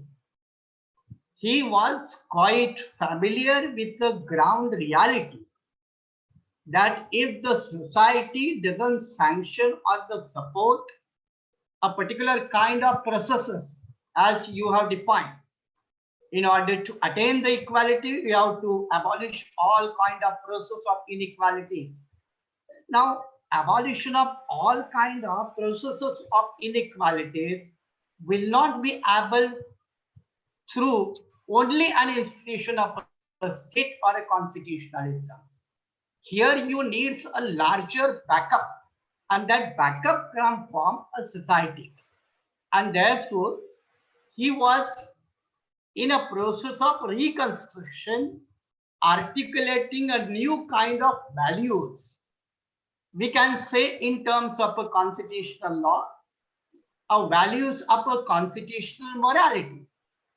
Now, observance of untouchability is an ancient morality, and abolition of the untouchability is a constitutional morality. You have a new kind of equality with subjects to classifications under Article 14 of the Constitution. That is the constitutional morality. You have to understand the every man's right to lead a dignified life in terms of Article 21 of the Constitution of India. That is a constitutional morality. So he tries to replace the ancient unscientific norms and the moralities through the constitutional moralities. So here you have to understand, again, I am summing up. We can go into detail. For Ambedkar, institution of the state, institution of a constitution or constitutionalism is one of the process, device, available option to march towards the goal. But ultimately he tells you that who is going to operate these institutions? And that's a vital question. If an institution of a state, if you believe so, but if it is in the hands of anti-constitutional forces as on today, or the Constitution of India or the Indian constitutionalism, which is in the hands of anti-constitutional forces, then these institutions will be of no use. So along with these institutions, unless you capture the capacity, build up the capacity, inbuild the capacity to operate these institutions in your way, in your method, then and then only these institutions will be capable to deliver. And here is the finest example you can take of the state socialism. State socialism, everybody admits, it is one of the strategy of Ambedkarism, target of Ambedkarism. But state socialism will translate into reality when you command over the state, when you command over the constitutional mechanism, when you control over the Indian constitutionalism. Then and then only you will be able to translate the Ambedkar's socialism into a reality. This truth, this ground reality also needs to be understood. So constitutionalism is the device, state is the mechanism. He is not the ultimate solace for Dr. Ambedkar for the all problems of our people. Excellent. I think that's a very clean representation of that. I will now put another question that I have to Sivagami, and then we will go to Sujatha.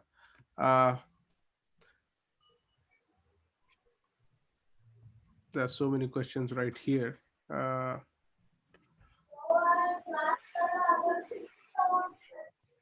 Wait. Yeah. Sivakami, are you there?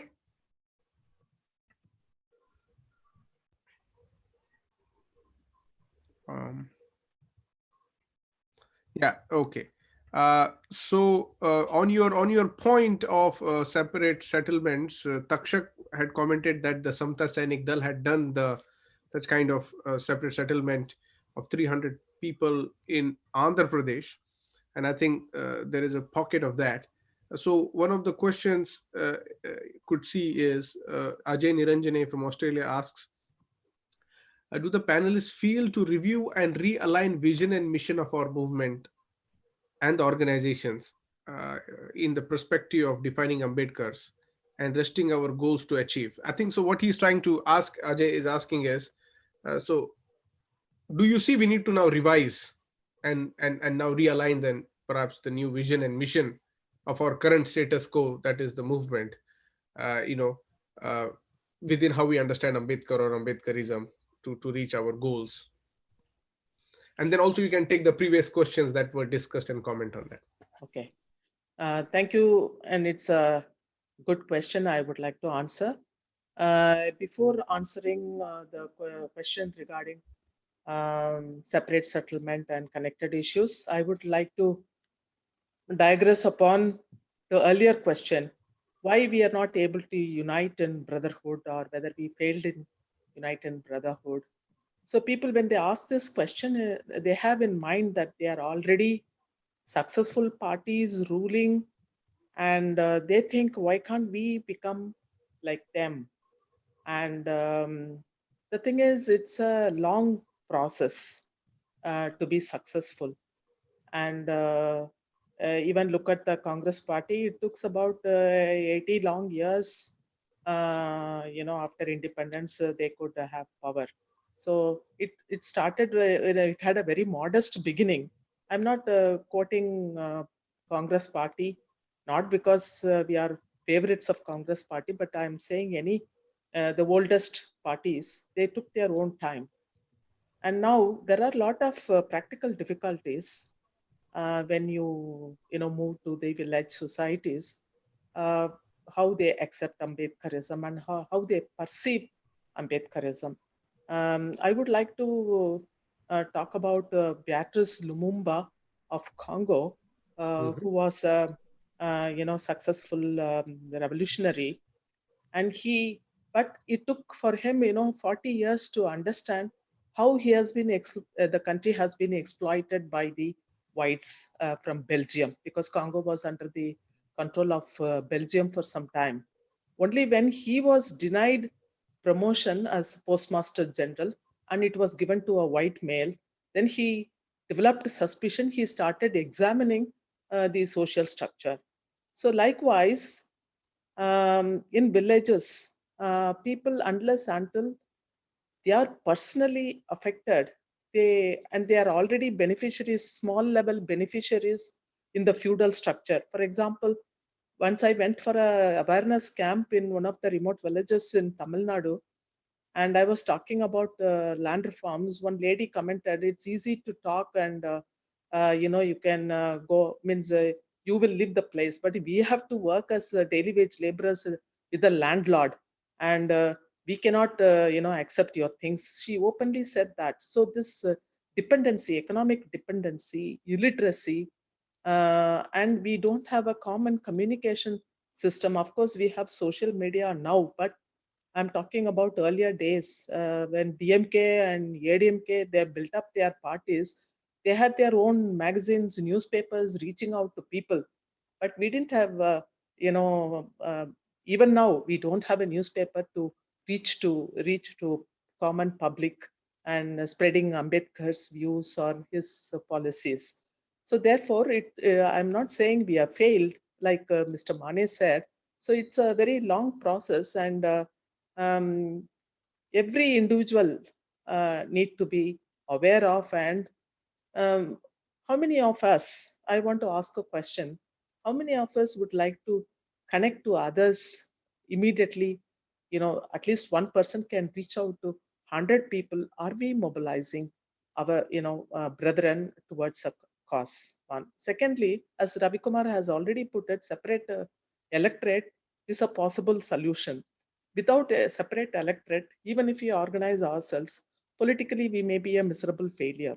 So there are a lot of practical difficulties coming in common brotherhood and work successfully. So there are a lot of reforms needed along with spread of education and awareness. So with that, I would like to come to separate settlement.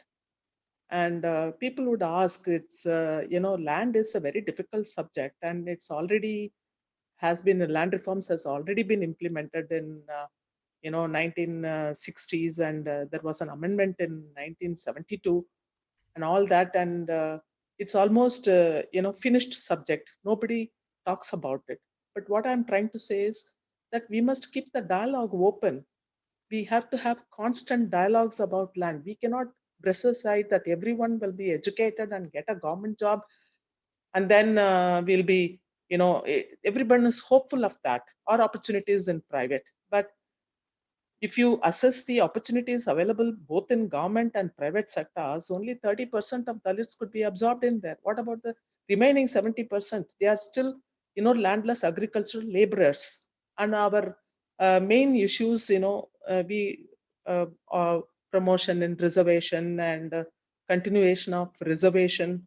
And so there is something or other, keeps on happening in the larger society, and we are preoccupied with it. We don't talk about land reforms.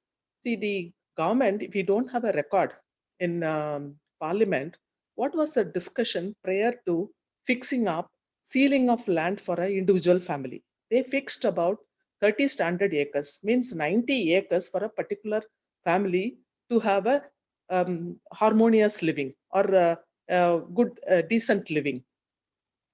But when most of the people are landless, how can they fix 90 acres as ceiling? Who's to question that? So even after that, because 90 acres, people found it, they wrote land on their cats and dogs and cows, because all binami transactions were taking place. It was not implemented properly. Then government, under what logic in 1972, they revised this Land Ceiling Act and fixed the ceiling as 45 acres, that is 15 standard acres. What made them to fix 90 acres? What made them to revise it to 15 standard acres? Because there is no logic. In the Oxford Economic History of India, it says that the British once had a design. What is the optimal size of land a family should possess? They say 5 acres should be sufficient. But now a government, it is people's government, they decide that 15 standard acres, that is 45 acres is required for a family. So therefore, we need to first address the land reforms to get, the ceiling limit has to be reduced so that we have excess lands for distribution, and also government lands. There are a lot of government lands now available in the states that can be easily assigned to the poor. Now, I look at Tamil Nadu because where I come from, the acquisition of land for assignment for cultivation or household purposes is practically stopped by the government because there is no dialogue taking place among the Dalits. there are a lot of houseless people in Tamil Nadu, and 3,000 crores assigned for the Prime Minister's program of free housing was returned by the Tamil Nadu government to the center pool because they couldn't utilize it. Why they could not utilize it? Because they didn't acquire any land specifically for house sites for the poor. So without the house sites, how could they utilize the 3,000 crores? So first we have to have a policy of acquiring land, but there are several ways. First is ceiling. We'll have to talk about it and bring a law bringing the ceiling limit to 5 acres per family. One. Secondly, excess land should be assigned. Government land should be assigned to people. There should be an acquisition policy for the purpose of housing and cultivation for the poor. And thirdly, there is a fund called Special Component Plan, specifically for Dalits. And several state governments are not using them properly. In my examination, Maharashtra and Karnataka, they use almost 60% of this Special Component Plan fund for directly, they see that the fund reaches directly to the beneficiaries. But in Tamil Nadu, most of the funds are spent on common purposes like electricity. You can't ask how much is spent on electricity, how much is directly reaching the Dalits, how much the Dalits could consume, by way of electricity. They don't have agricultural land, that they use irrigation, and for irrigation they will use power.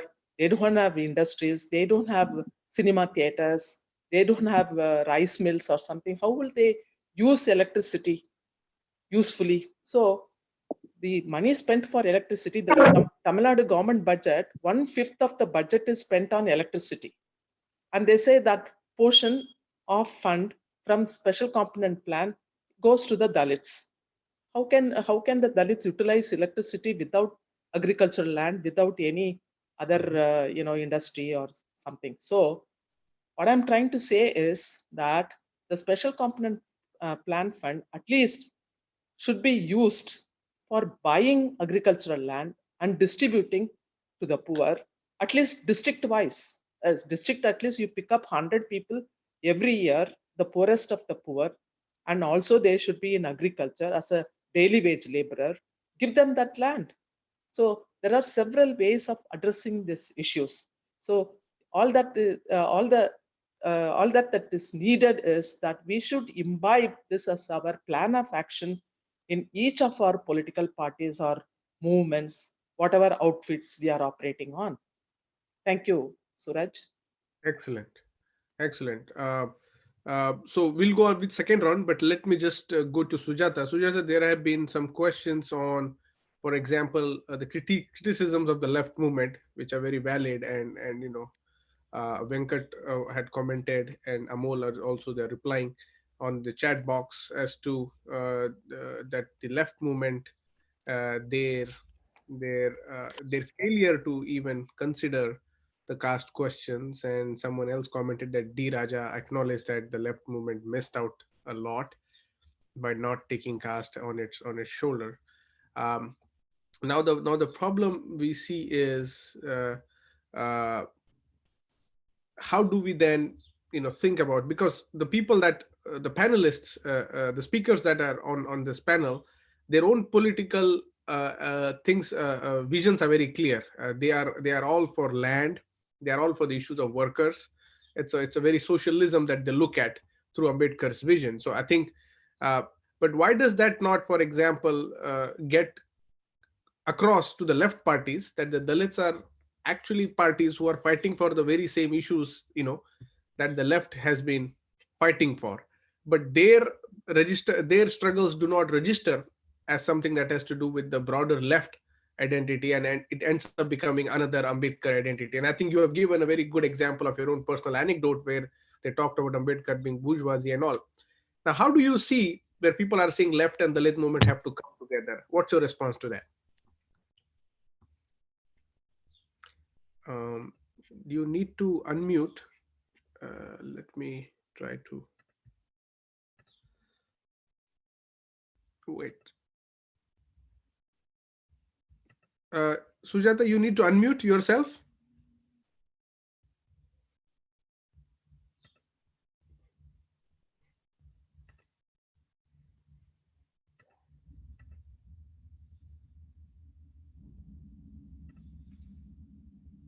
Hello? Yeah, yeah, Suresh? yeah, we can hear now. Go Yeah. ahead. So I am the example and also a person who traveled along with left, and perhaps with the hope we can do together. I think most of the Dalits are today, they're not as Ambedkarites as the Dalits, but they are into different parties.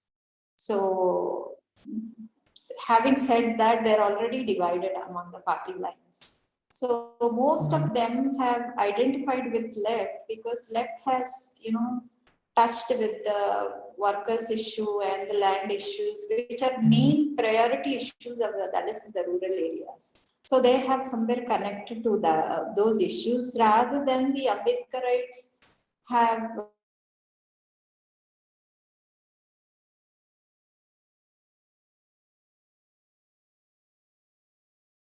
taken over and other areas of the reservations, and I'm not denying that any issue related to Dalits is first and second, because we have to do with this multi level approach and angles. So left had even tried in the last elections with the Dalit BLF, Dalit, what do you call it? BLF, Bahujan Left Front.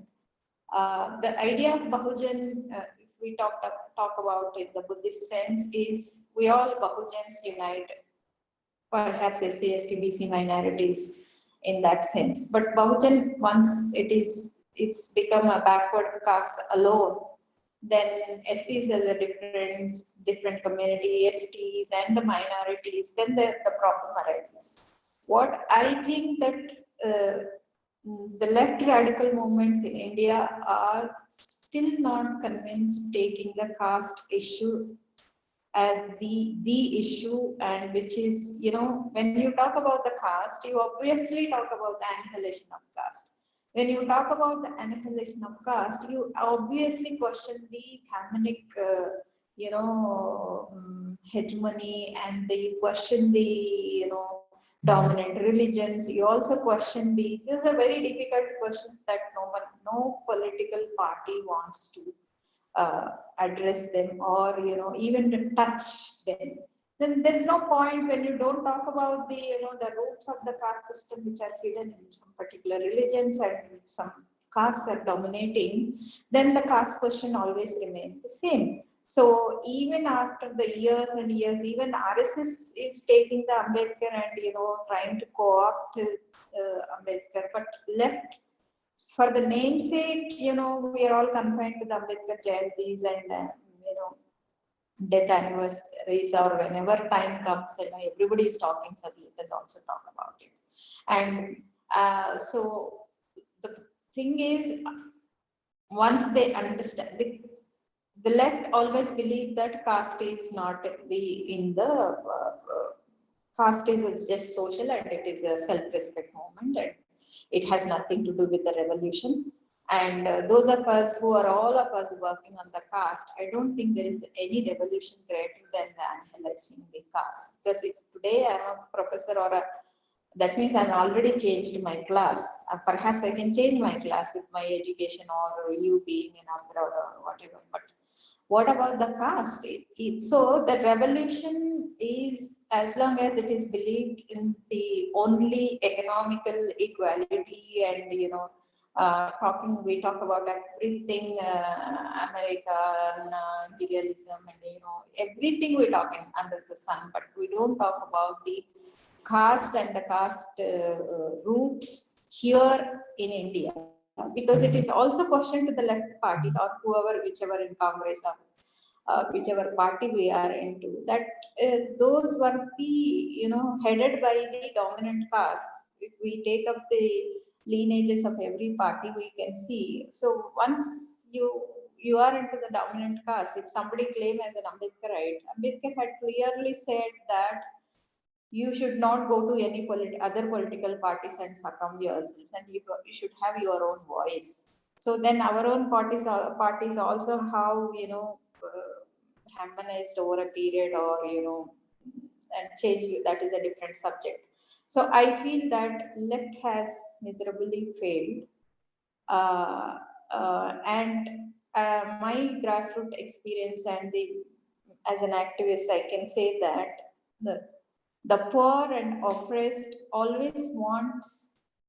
In fact, when the left talked about Bahujans and BLF, who Kanchailaya and several other people had started, and they did not take the ideas given by the by the intellectuals who are working on the caste, but in fact they disowned the caste as an issue to be considered seriously. So they still believe, they still say that caste will divide, it will not unite.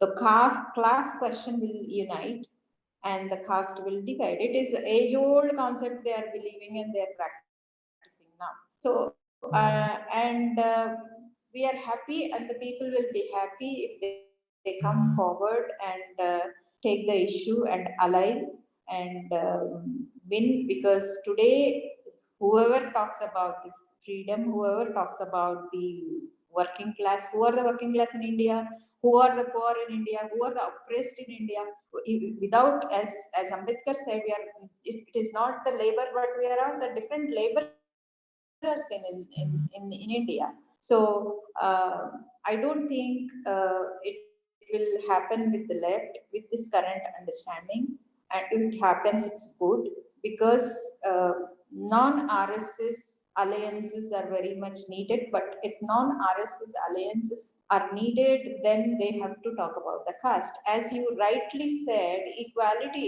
is, losing some privileges. If I talk about women, a man equality, a man has to lose certain privileges. If I talk about the equality in the left parties or any other party, they have to lose certain privileges which they've been enjoying for ages. So I think it is tried and tested and failed, and I don't know if future any processes will unite. Anyway, Dalits are open and want people. As CAA, we saw that every section joined hands, and it was hopeful that even Muslims coming and talking about Ambedkar, and every section is talking about constitution. And constitution, as somebody was saying, constitution is the base to hold people together in India, because we can't keep away the constitution, keep aside the constitution and talk, because government is the mechanism that whoever comes and forms and operates, it operates. But again, the only constitution question can be depend upon, even a law comes under that. And now we saw that how judges are also co-opted in the Gogoi thing. We already seen that crony mechanism of RSS. So Suresh, left alliance is good, but the understanding of left and caste is doubtful. Incredible. So I will give two questions to all four of you, which is basically coming from this list, and then you comment on that. One of the questions is about the separate electorates, when it's feasible at all. And if you have to think about separate electorates, how do we go about it? What are the methodical processes? Is it even a thing that we can do? The second is, what left parties did. And I think that excessive focus on left has been happening, I think, because the left intellectuals who are non-Dalits occupy important space. For example, a Brahmin who believes in certain things is a leftist. So I think because of the cultural positions, they kind of occupy a place, and that's why the emphasis of Dalit and left have to come together. I always say Dalits have always been left. But again, there is also criticism against this fact that sometimes Dalit activism, or most of the time, was urban middle class activism. And as you have rightly pointed out, Sujata, that the reservation and other aspects continue to echo. Now, looking at statistics, not more than 3% scheduled caste students graduate with university degree. So 97 of them are still, deprived of the facilities that kind of get through. So I think this whole obsession with the narcissist understanding of what Dalit liberation is has really confined us. And then the logic of Buddhism. So the question is, separate electorates, is it possible? Second question, you can take about it, how to make Dalit movement a movement which is already there, but acceptable to the world, that we are actually fighting for the basic rights of people, which does not have to be always looked at as a Brahmin left. It can be the Indian left. And the final question, and please take up, if you could briefly touch on this, then maybe we can have closure to this. How then we look at Buddhism, which then again has its own varieties, and we have always looked at the equality, liberty. And the reason I put this is because Ambedkarism is right now being debated across. Now we might have ideological backstabbing or even ideological hang-ups as to why should we call Ambedkar as a ism or something as a ism, and we can, and that's something on board.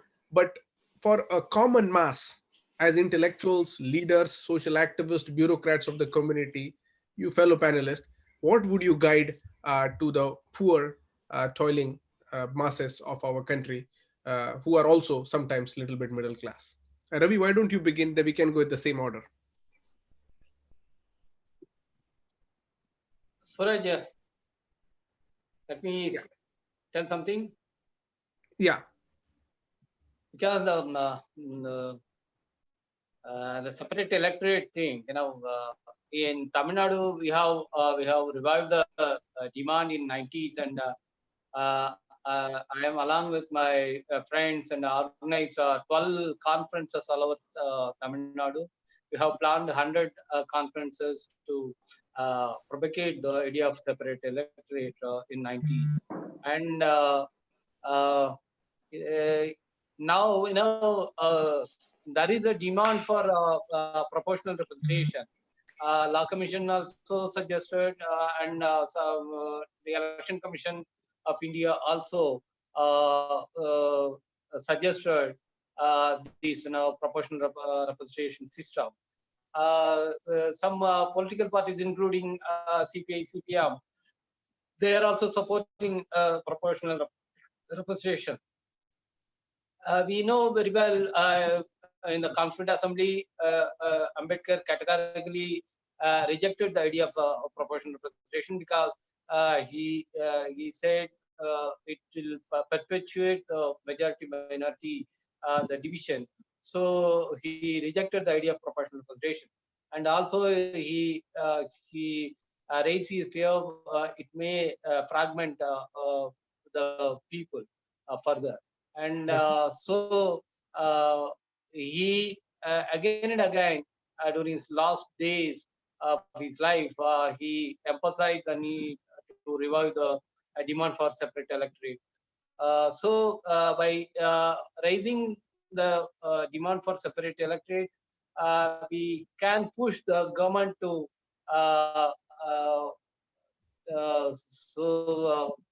they can reform the present electoral system, because in this present result constituency is not the one won by Ambedkar.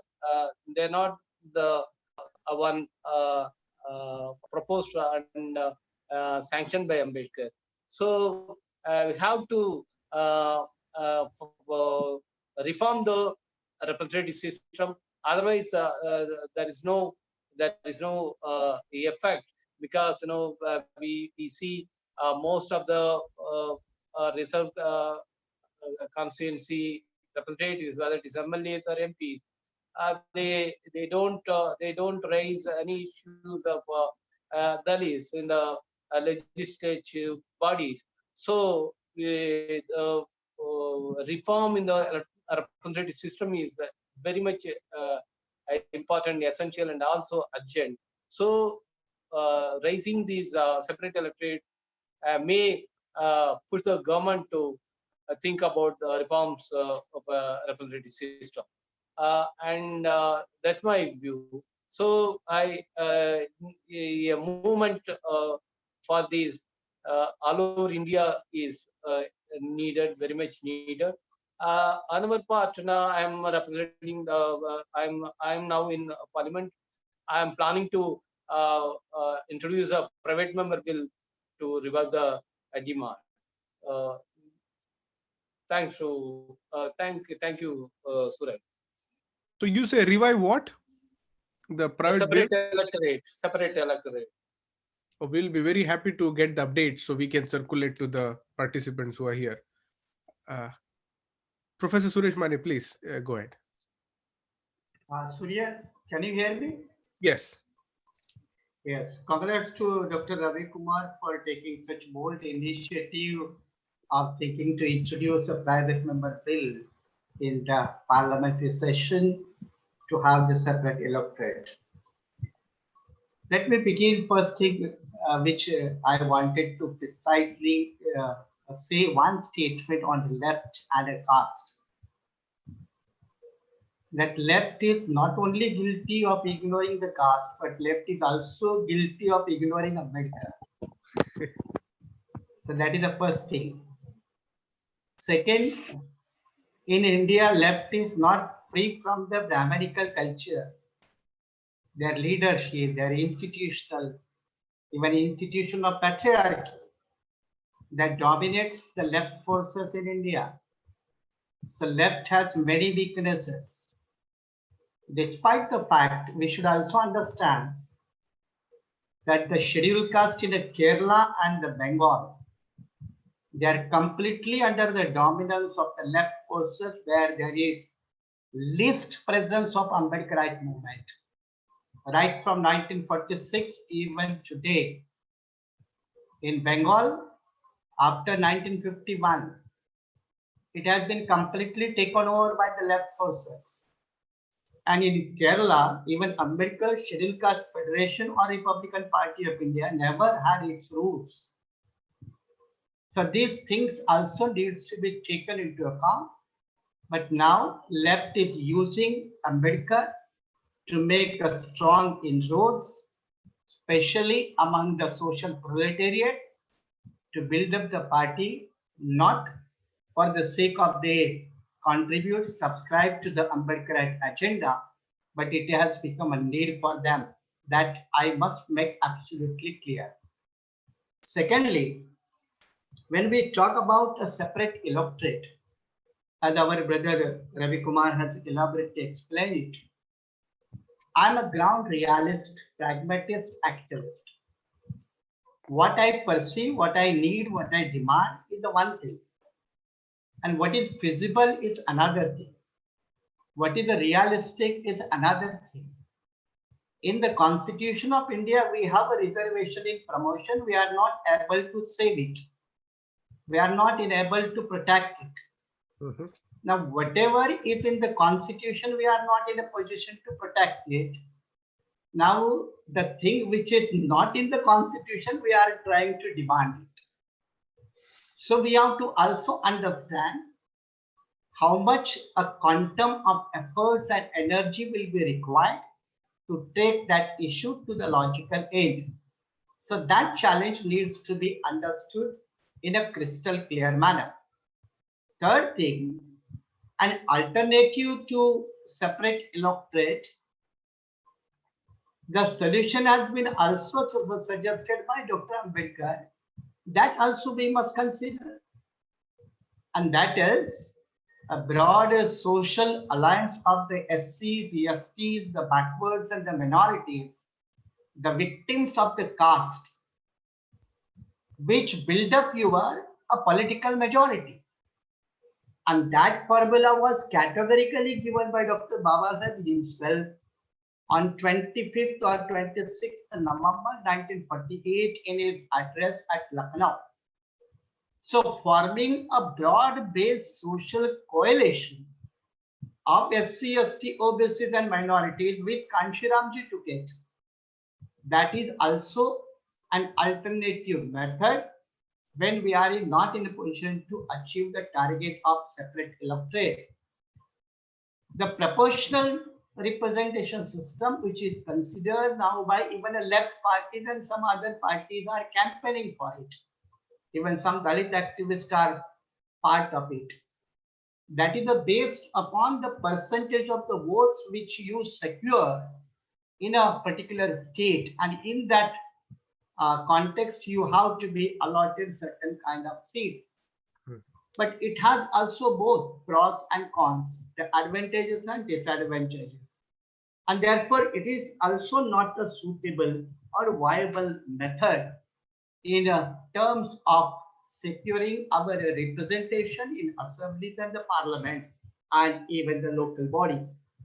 And therefore this broad coalition of all SC, ST, OBC minority in bloc that forms the political majority, that is a realistic feasible solution, and that has led even our some parties to certain extent to the power.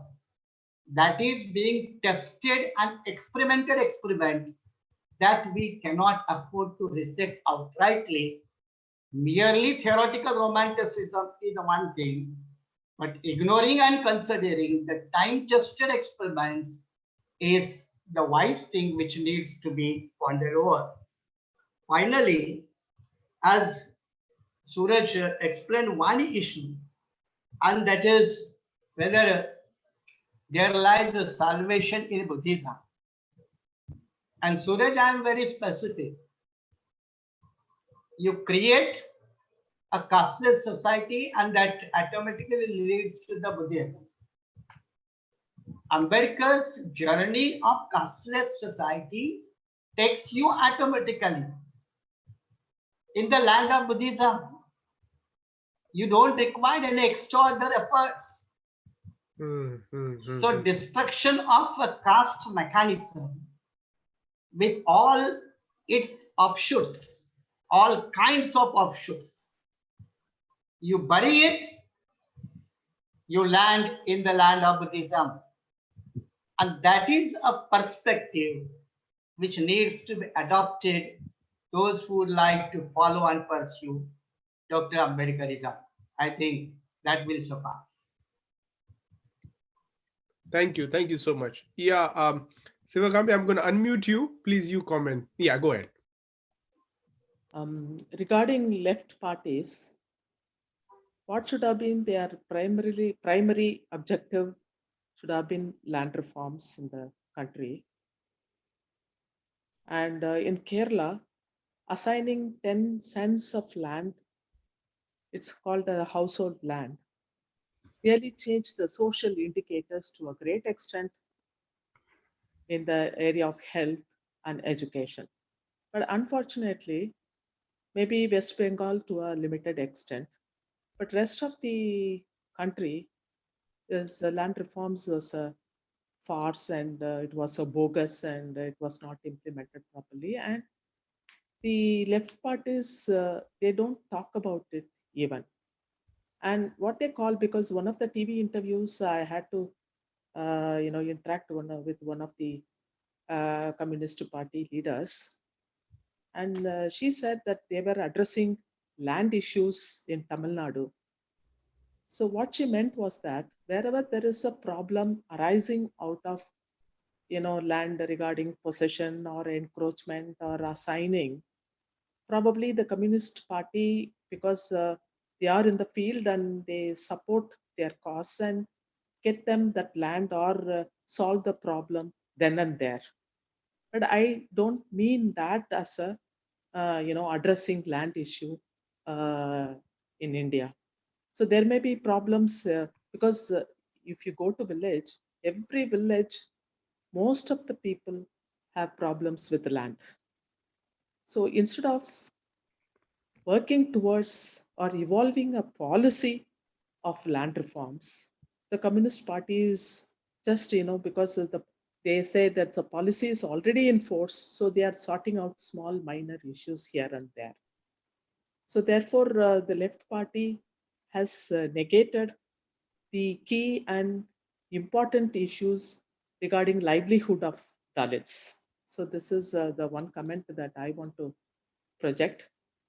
Regarding separate electorate, there are two suggestions come forward. Ravikumar says that he is going to move a private bill, and Mr. Mane has commented it is a huge effort on our part, and it's really doubtful whether we will be able to succeed in our effort. And instead, I think we should think about an alliance with the minorities and tribals, religious minorities, etc. But both are, equally difficult. That's what my experience is, because given the politics, today's politics, everybody would like to move on to the winning horse. So allying with the DMK or ADMK would be a better choice for this minor groups than to ally with the Dalits, because they are not very sure whether the Dalit parties would win. And we are yet to prove whether we will be able to win. And we are not able to address their specific issues. For example, there are minority communities about, they are very small in number, but they are very important, like the workers, the saloon, that community, barber community, and also washermen, communities. They're all very small communities, and they have their limited agenda. They are not able to move forward beyond their limited agenda. So it is very difficult to bring them all under one umbrella. And in a place like Tamil Nadu, the tribal population is just 1%. So politically, they are voiceless. They are not able to make any impact as an alliance. So nobody even cares about them. Whatever political party comes, they don't care about them even. So it's, I think both the propositions are difficult. What I'm trying to say is, whichever proposal we want to take, it should be a all India voice. It's not a kind of a, there are 100 meetings in Tamil Nadu and some meetings here and there. So there should be a coordinated action throughout India. I'm not saying under single leadership, but if you talk to Dalits nationwide, I'm sure they all agree on certain important issues which govern the life of Dalits, for like reservation, or even for that matter, special component plan, land rights. So everything they agree upon. But what we need is a coordinated action. For example, if you are organizing a rally on a particular day, in all the state headquarters, it should happen to make an impact. So it means that we need to extend our interaction between movements. It's practically missing. If one political party belonging to Dalit community, where the leader is Dalit, he doesn't talk to the rest of the outfits within that state even. So there is no common meeting. So they expect that all the other movements should follow line with the major political party. So there is no dialogue taking place. So assuming that political action or political contesting election is different, but we are united for a common cause, means there should be a coordinated action, the nationwide. Then it will make a political impact. Even if it is a private bill, it may succeed if it is organized strategically and planned very well. So that is my comment on separate electorate. As far as conversion to Buddhism, as Mane has explained, that Ambedkar reconstructed Buddhism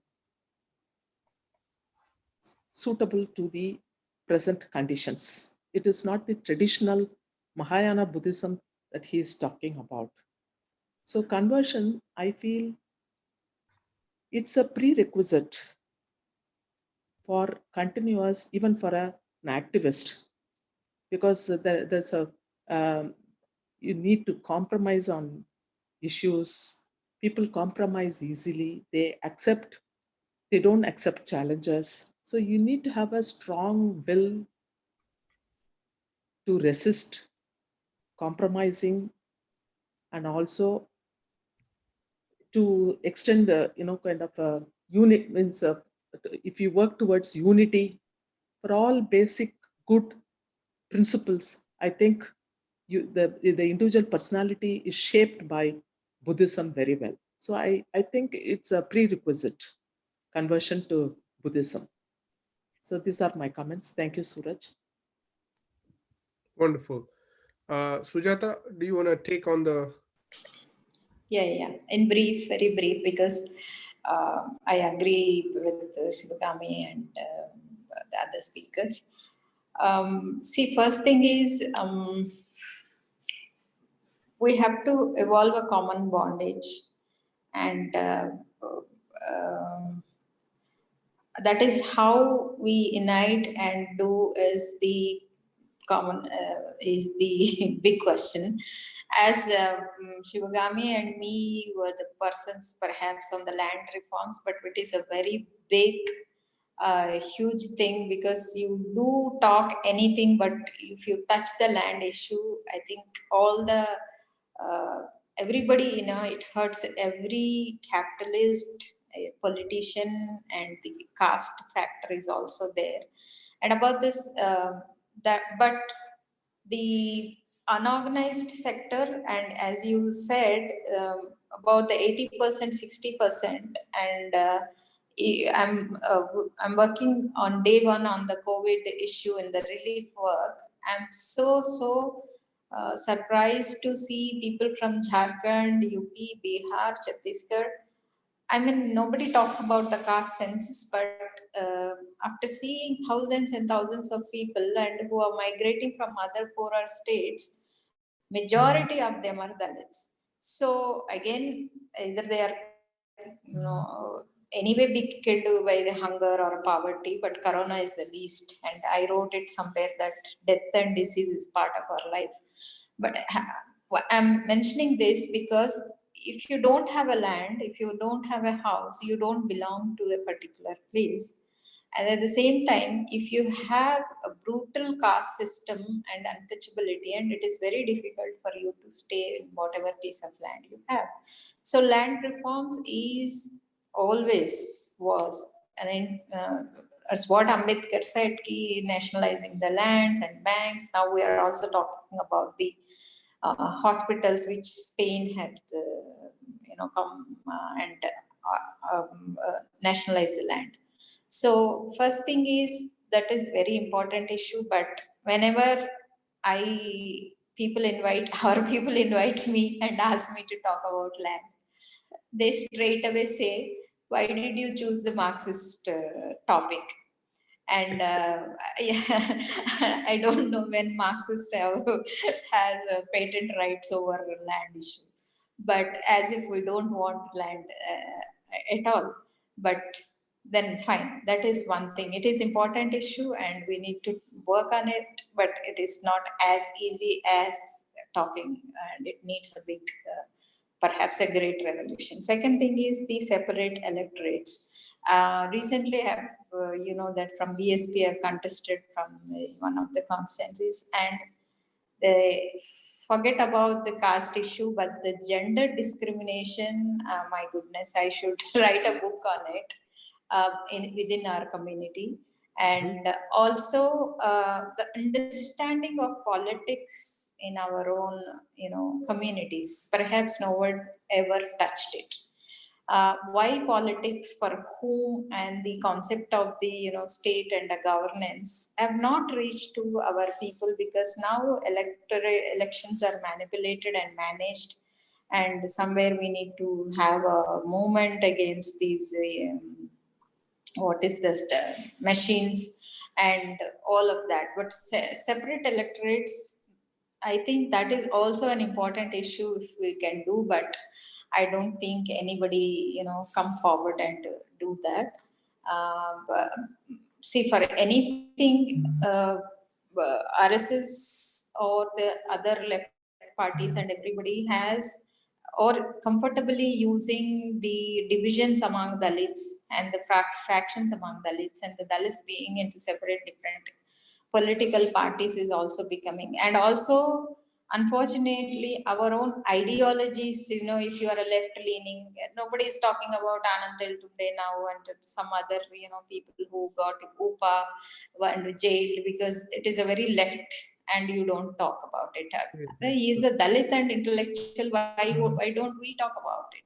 That is a very surprising thing for me. But see, if at all we have to learn something from others, that the unity and the solidarity are the two things which are lacking, perhaps based on our own differences. It may be caste, it may be gender, it may be your political affluences and also ideologies and your class, perhaps it matters. So the electorates, separate electorates, or the politics or the current reservation system, if our person is there and is we really be supported and is he needed, that we really have to come up. And because we talk but we don't work, that is my major criticism on our movement, because we don't go to the grassroots and we don't really work on the strategically work on it.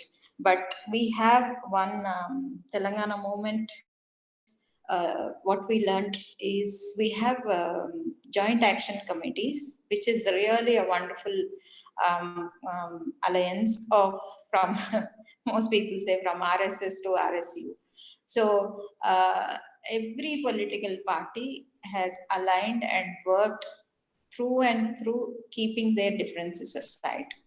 I wish now, based on caste lines, based on ideologies, we have several forums on Ambedkar name, and also the groups we have. If at least we come as a joint action force or a common platform on the separate electorates or on issue based, if you come up and with taking Ambedkar principles forward, that may work. That is an self experience, because I'm also part of the Joint Action Committee, a staunch Telangana activist, and I try to pull Dalit organizations. But now we have Women Joint Action Committee is really wonderfully working, because I'm also part of Dalit Women's Collective here, and that may work. And coming to the Buddhism part, see, as Sivagami said, it is a prerequisite.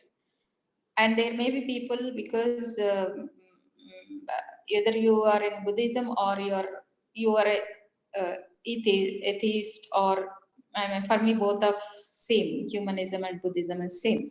But you, for having into your Christianity, having into the Hinduism, people have so many theories, to justifying why they are there.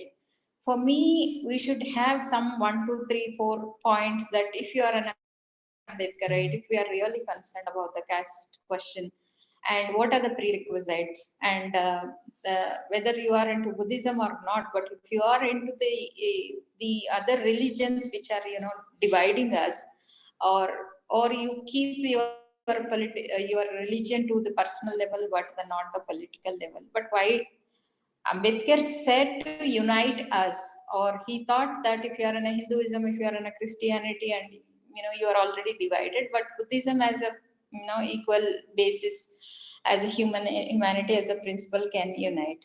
I mean, I don't know why we are not able to take that forward, and nobody talks about, except Maharashtra. I hardly see people talking about Buddhism. But now, last 10 years, I have so many police cases because criticizing Hinduism, because burning, if students burn Manusmriti, they file case on me that I instigated students to burn Bharat Mata. None of us know who really Bharat Matas are, but even this recent COVID cases, me saying don't communalize the COVID, because in India Muslims were targeted. On that, several police cases have filed on my Facebook post, of course, on 3 lines of my Facebook post. So, but again, a solidarity comes question, and that why I'm saying this is for last 10 years. If you question the government, if you question particular religion, then you are an anti-national and you are also Deshdrohi kind of a person. So things are becoming very difficult to even question, even talk, even to write. And in that difficult situations, we have to, and immediately they evoke, all the CAA protesters are now in jail in Delhi. So they immediately they evoke and they use political power, or the, even legal system is not in our hands. So the 3 points are that some common platform is needed, at least based on issues. And I think these kind of meetings really give us hope, and at least few agenda points. And we also to be very careful about short-term goals and long-term goals and immediate goals, what we can really do on that. Especially all those experienced people, if we can unite, may help us. Yes. Thank you. This is excellent. To all the also people who have joined also on YouTube, and so what we will do is we will put this to a closure with your very brief 2 minutes comments, not more than 2 minutes, because I think it's more than time because people are also on YouTube. Yes. So very briefly on the question of how do we then overcome the patriarchy that exists within. I mean, we don't have to resolve it right now, but then this has to be put out about the gender issues that operate within the Dalit movement, in the Ambedkarite movement. And of course, what does the panel think about the cases that have been like UOPA, National Securities Act, and all the draconian laws that have been leveled against majority Adivasis and Dalits? Is there any Dalit movement to counter that? Because today I wrote a column for Indian Express where I cite the Lokniti CSDS data. More than about 47% Adivasis fear that they will be accused of Maoist.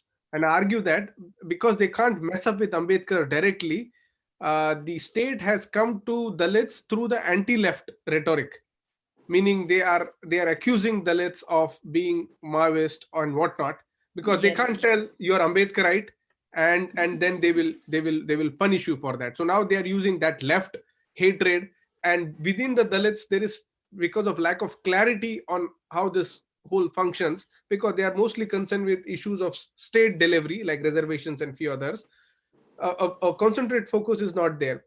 And I think that's why I fear Ambedkar ideology, if it is not promoted in the way we are doing now and RSS appropriates, it becomes a hope. We don't want it, but it might become an anti-national ideology, which already it is, but they don't want to use it. How then the panelists, very briefly, I know this is a big thing on table, respond to what the Dalit movement should do, because there is almost an absence to repeal these laws, one.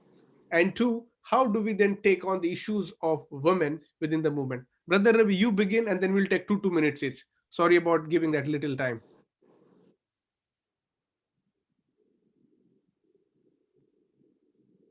Yeah, go ahead, Brother Ravi. About the patriarchy, it's a practical issue. And theoretically, Ambedkar supported women's issue, and he has delivered many things for the sake of women. But we have to expand the idea of equality in the gender issue also. We have to update the recent feminist perspectives, the Ambedkar ideas on equality, gender equality. So without incorporating the recent ideas of feminist thinkers all over the world, we cannot deliver much on to abolish Dalit patriarchy. Then we will definitely create Dalit patriarchy. So we have to update the Ambedkar ideas with feminist ideas. So there is a parallel between the gender and caste issues, because both women and Dalits are repressed on the basis of their birth. So we can see many parallel ideas between gender and caste issues. Particular for me, I take the clarity, the identity and subjectivity. The difference between identity and subjectivity from the feminist philosopher Helen Sisu. Only after reading Helen Sisu, only I came to understand Dalit is not a identity; it's a subjectivity. It's a consciously constructed one. So we have to learn many things from feminist philosophers. And the other thing, the draconian laws like UAPA, and basically the Dalit movement is a human rights movement. So have to fight all these draconian laws, and we oppose in parliament also, and in our political platform also we are opposing this kind of draconian laws. So we have to build a large coordination between the human rights organization and also the movements. These we are doing on our part. Thank you. Professor Mane, please go ahead. Suresh, in the beginning of this whole process of dialogue, I asked you, who are the panelists?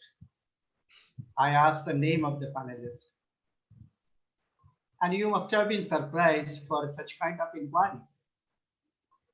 But you know, I'm a man of experience of more than 35 years in the grassroots movement now. And therefore, I'm very, very specific that any kind of our exercise should not become an instrument in the hands of our oppressors to beat us. And the same mistake has been committed by so many of our so-called guiding people, knowingly or unknowingly. So in future, we have to be very cautious while taking this kind of exercises, that nothing will be taken, even a small part of it will be used against us or to beat us or to brand us in some or other form. If we claim ourselves to be an enlightened people with the capacity to guide the illiterate or ignorant masses, that care needs to be taken. That's number one.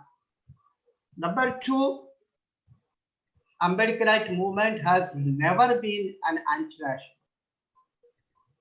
Dr. Ambedkar himself has never been an anti-national personality. His contribution is in no way which could be characterized as an anti-national. If that is so, why some symptoms are attributed to us in the chain scenario? Who is responsible for that? Whether our company with the wrong people, whether our association with the wrong ideas, methods, are those responsible for branding us in that way? We need to introspect rather than thinking in an individualistic way. If you think in the context of an individual, your friend or my friend, your casteman or my casteman, we are a curse on Ambedkarism. We are unfit to be called ourselves as Ambedkarite.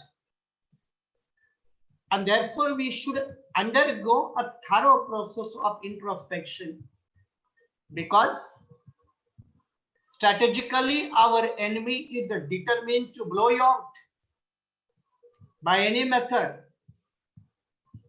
In that context, you have to be very, very careful in choosing your words, in choosing your methods, in adopting your strategies. And if we commit a mistake, we are being trapped. Number three, coming to the broad-based movement in a people like a tribals. Ambedkarite movement in 2020 have a very bare minimum presence. You take it as a Jharkhand or Chhattisgarh or any other tribal dominated state.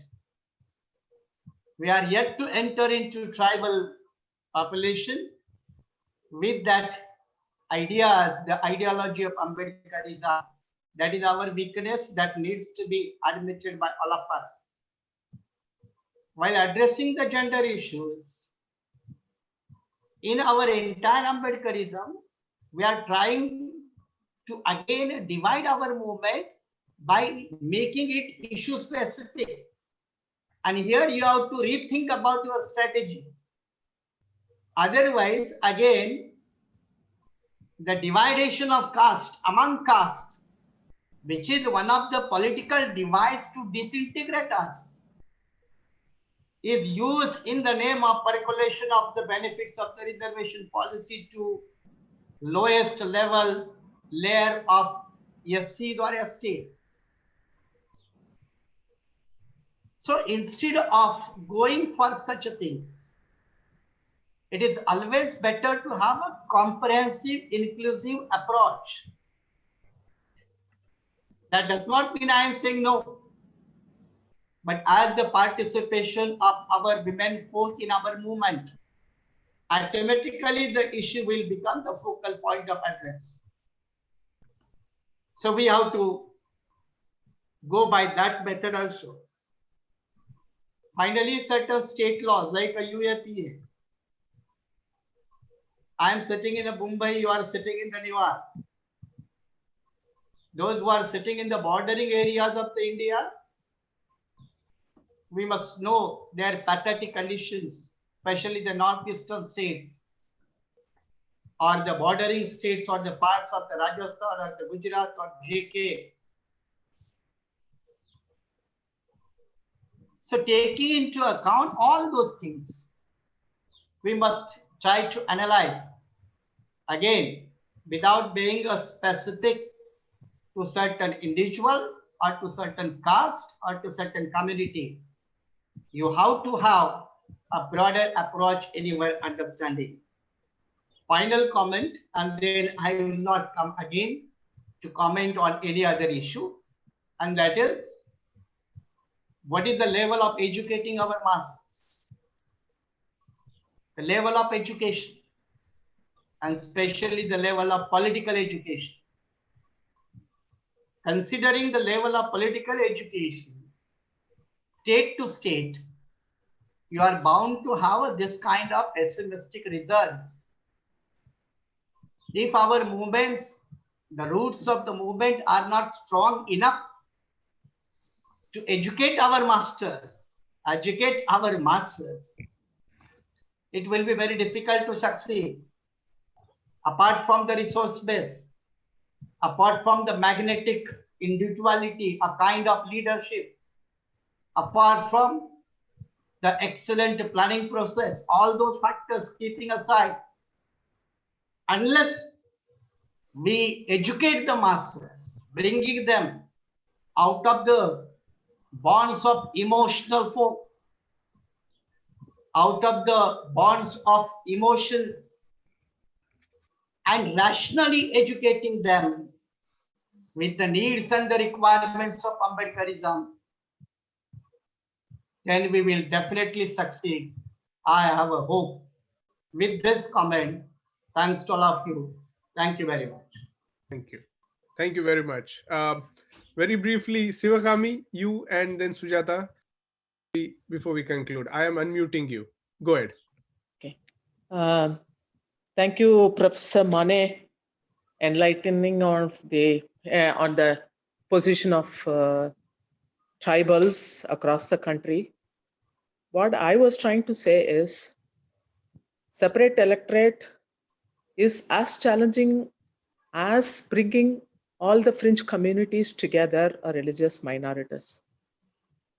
And it's difficult to win over them because all the other political parties who are in a winning proposition are able to ally with them. So that is the major difficulty we face, where we are not against the second proposition, namely alliance with the minority communities in this country.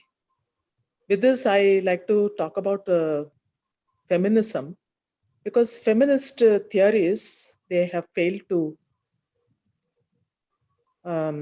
explain the link between caste and the subjugation of women. And Dalit feminism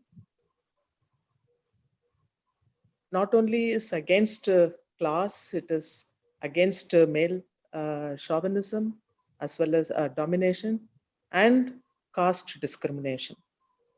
So in that context, Dalit feminism is gaining importance.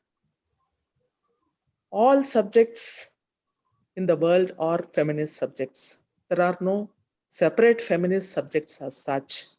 For example, land is a feminist subject.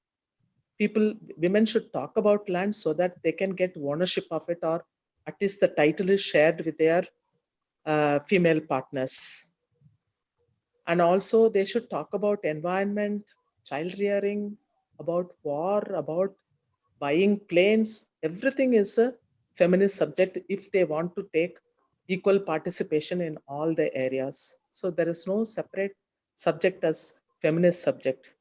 Ambedkar set a model because he used to conduct a meeting prior to all important meetings, and he used to hear the views of women and then he take it to the larger meeting. So therefore, he set an example. So all issues are feminist issues. One thing is the demands put forward by women, the earlier feminists, they're all negative in nature. The sense atrocities against women and against obscene posters and against this and against that. They never asked for give us land. But now I think the trend is changing. So all the feminists all over the world, they are looking at the political participation is very, very important, and political empowerment is very important. In the world, about 240 countries, they have reservation for women in the parliament. In India, we fought for 33% reservations. The minute they asked for reservation within reservation, the entire idea of 33% reservation was dropped. People accused some political leaders like Mayawati and RJD president and Sharath Yadav, because what they wanted is that there should be the backward class women also should be the benefits of reservation should be shared with them. So with that, I think the 33% reservation, though passed by Rajya Sabha, in the Lok Sabha, it was stalled. So that is the attitude of feminists in India. They don't want to, when it comes to males, they say that they want reservation. They don't want to contest elections on merit basis. But when it comes to women among themselves, they talk about merit. So only meritorious women should contest. Otherwise, the entire purpose of getting reservation will be wasted, they think. So in these circumstances, Dalit women, first of all, there is a 20% gap between other women and Dalit women as far as education is concerned. In employment opportunities also, there is a huge gap. There are a lot of bonded labor among women, and the problem of addiction to liquor, and as a result, there is one village in Tamil Nadu, there are 40 young widows are there with children because of illicit and boot liquor. They were, they are no more there to look after the family. So there are a lot of widows. So therefore, the responsibility of running the household becomes, falls on the shoulder of the Dalit females. So a remedy could be that land should be assigned, if not on an individual basis, at least the self-help groups who belong to the landless class or who are in agriculture. So they must be given at least 10 acres of land per group so that they can do a joint cultivation, and they can take care of the livelihood one. And the household property, or means the house or the land, the title should be in both the name, husband and wife or children, whatever it is. It should be in joint name. As far as land right is concerned, the Dalit women hold a different view than the other women, because when the other women ask for the landed property, they consider land as a property or and not as a source of livelihood.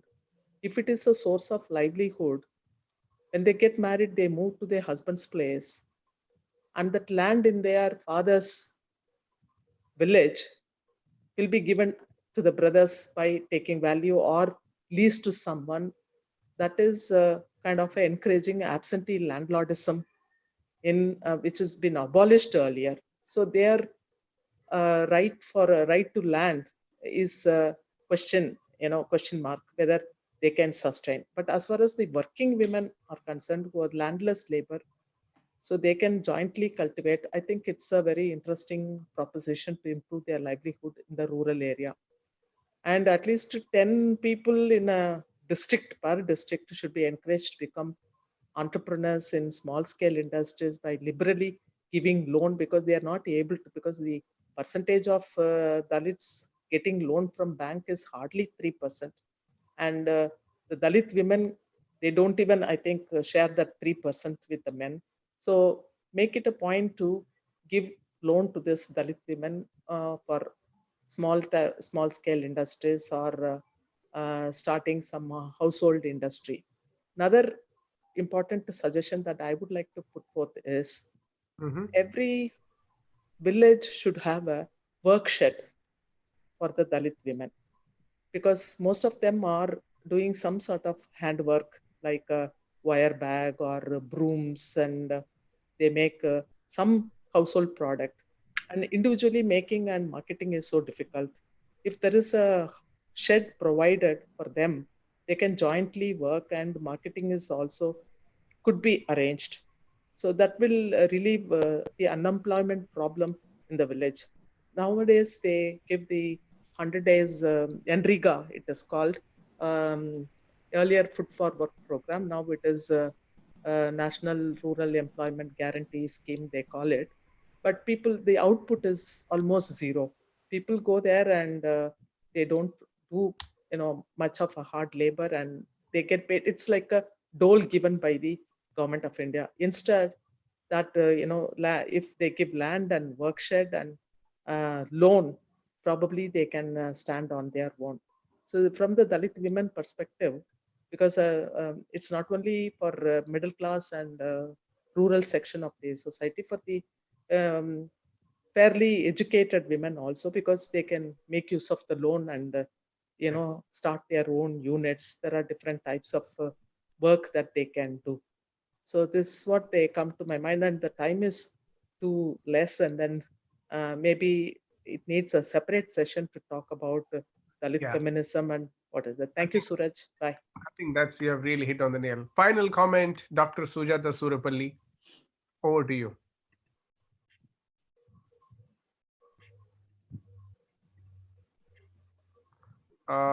Wait, I will unmute you. Can you unmute yourself, Dr. Sujata? Yes. Can you hear me? Go ahead, please. Yes. Yeah. So the first one is that question. Yeah. So when we talk about the women's question, it is a very difficult question. Either it disturbs the feminist circles, especially from the women point of view, and also the men's circles. I don't know why. So if anybody is a true Ambedkarite and call themselves as Ambedkarism, that women's issue always seen as an insignificant issue, or I see some comments that they did not important here. So we, I don't know how it is not important, but some reporters report last year, before last year, they came up saying the life of Dalit women is 35 years. So that is a really shame on our so-called movement in the states and governments that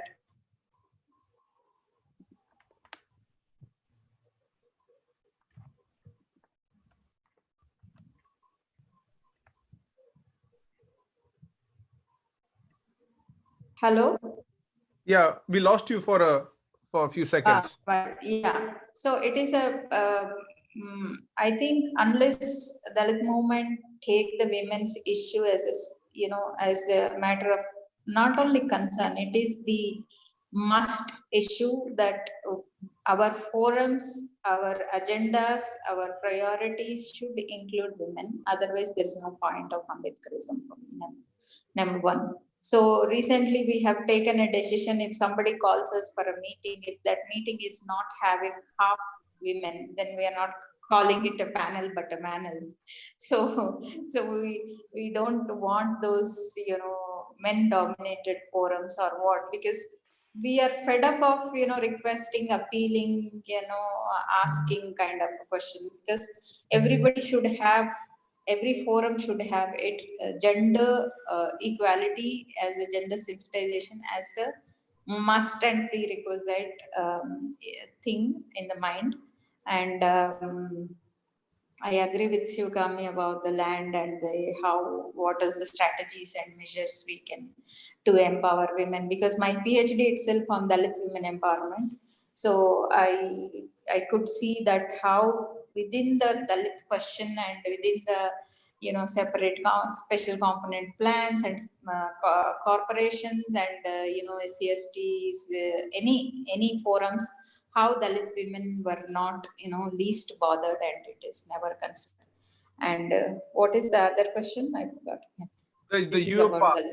The UPA, you already, I think, commented on that.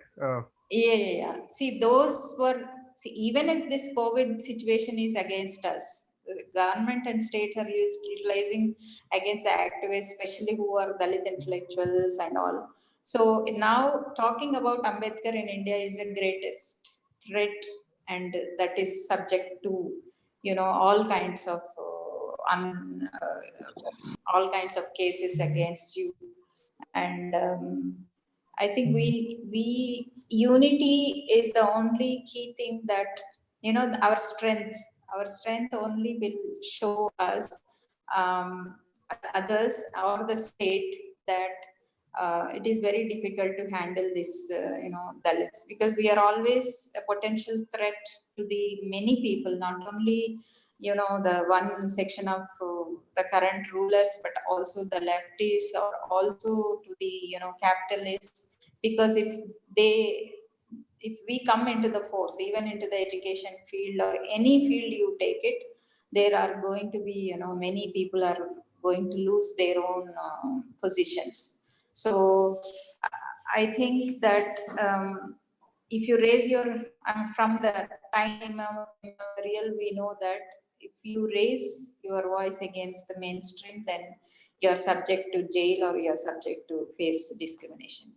Yeah, but that unity is the only answer, and that could at least show the solidarity. Thank you. Yes. I think yes.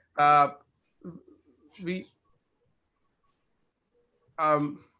first, a huge thanks to the very excellent panel that they have. And thank you to all, but I'm really grateful to our dear panelists, Professor Suresh Mane, Dr. Ravikumar, P. Sivagami, and Dr. Sujata Suravali. They stuck to their chairs and they did not move. It's 3 hours. Thank you very much. I am very grateful, and Suraj, we are not professional politicians. I know.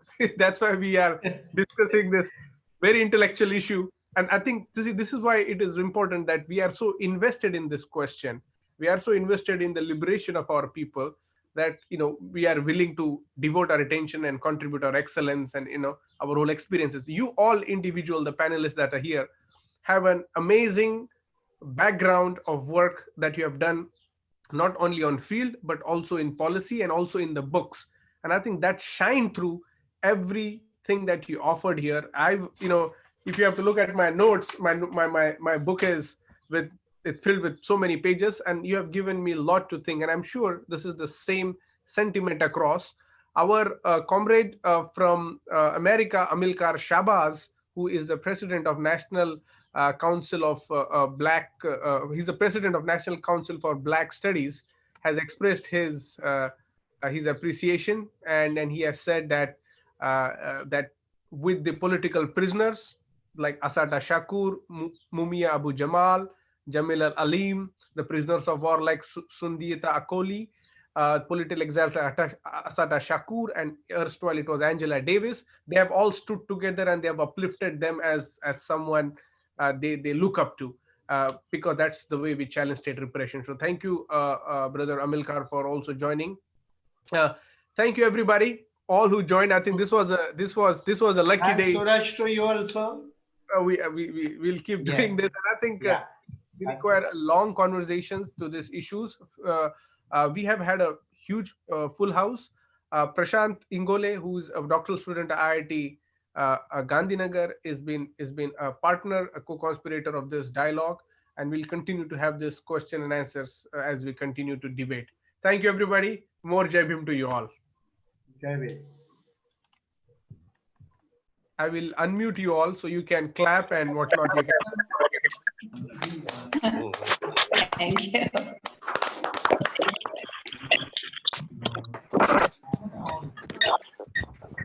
Thank you. It was very nice. Yes, David. Wonderful it was. Wonderful. Thank you, Ravikumar. Thank you so much. Nice input you shared there.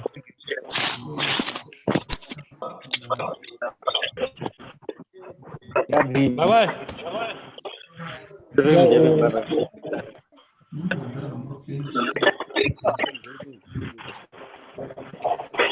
Shall I?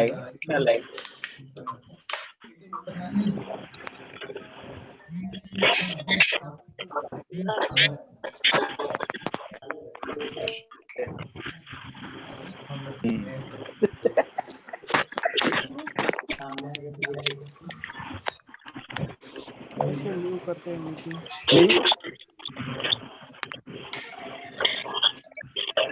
Hello.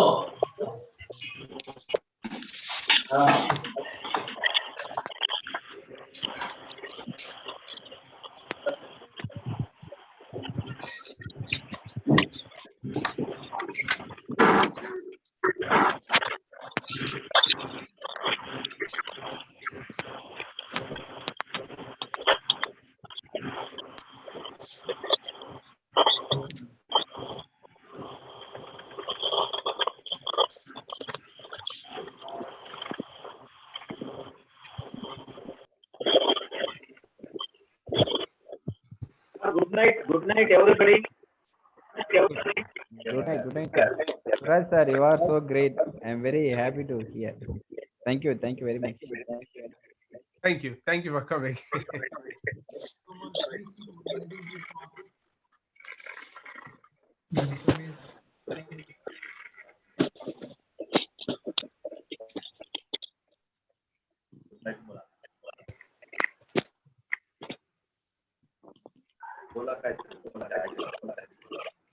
Suraj, thank you. Thank you for conducting this. Thank you, Satish. Bye-bye. Good night. Bye. Jai Bhim. Jai Bhim. Thank you, Suraj. Please keep hosting these talks. It really helps us. Thank you, Rishi. Thank you.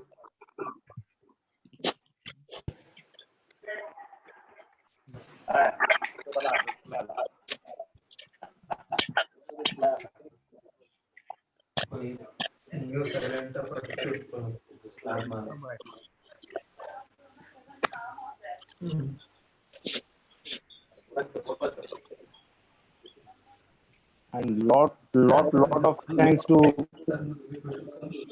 Mane sir. Yeah. He had cleared many things.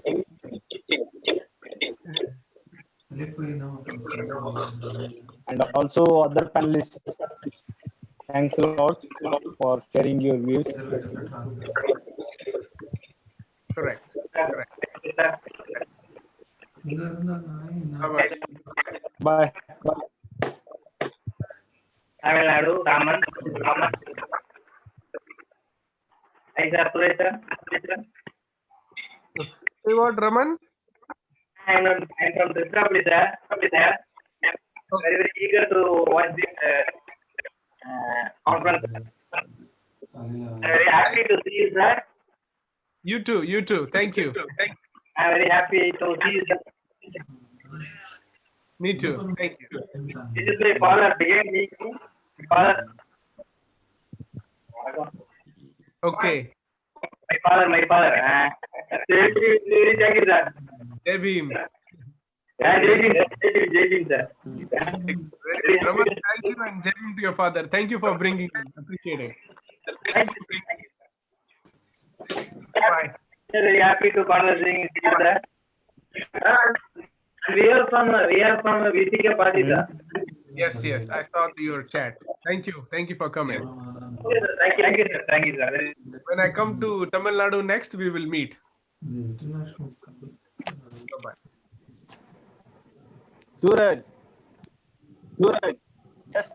just I'm going through it. Good, good, good.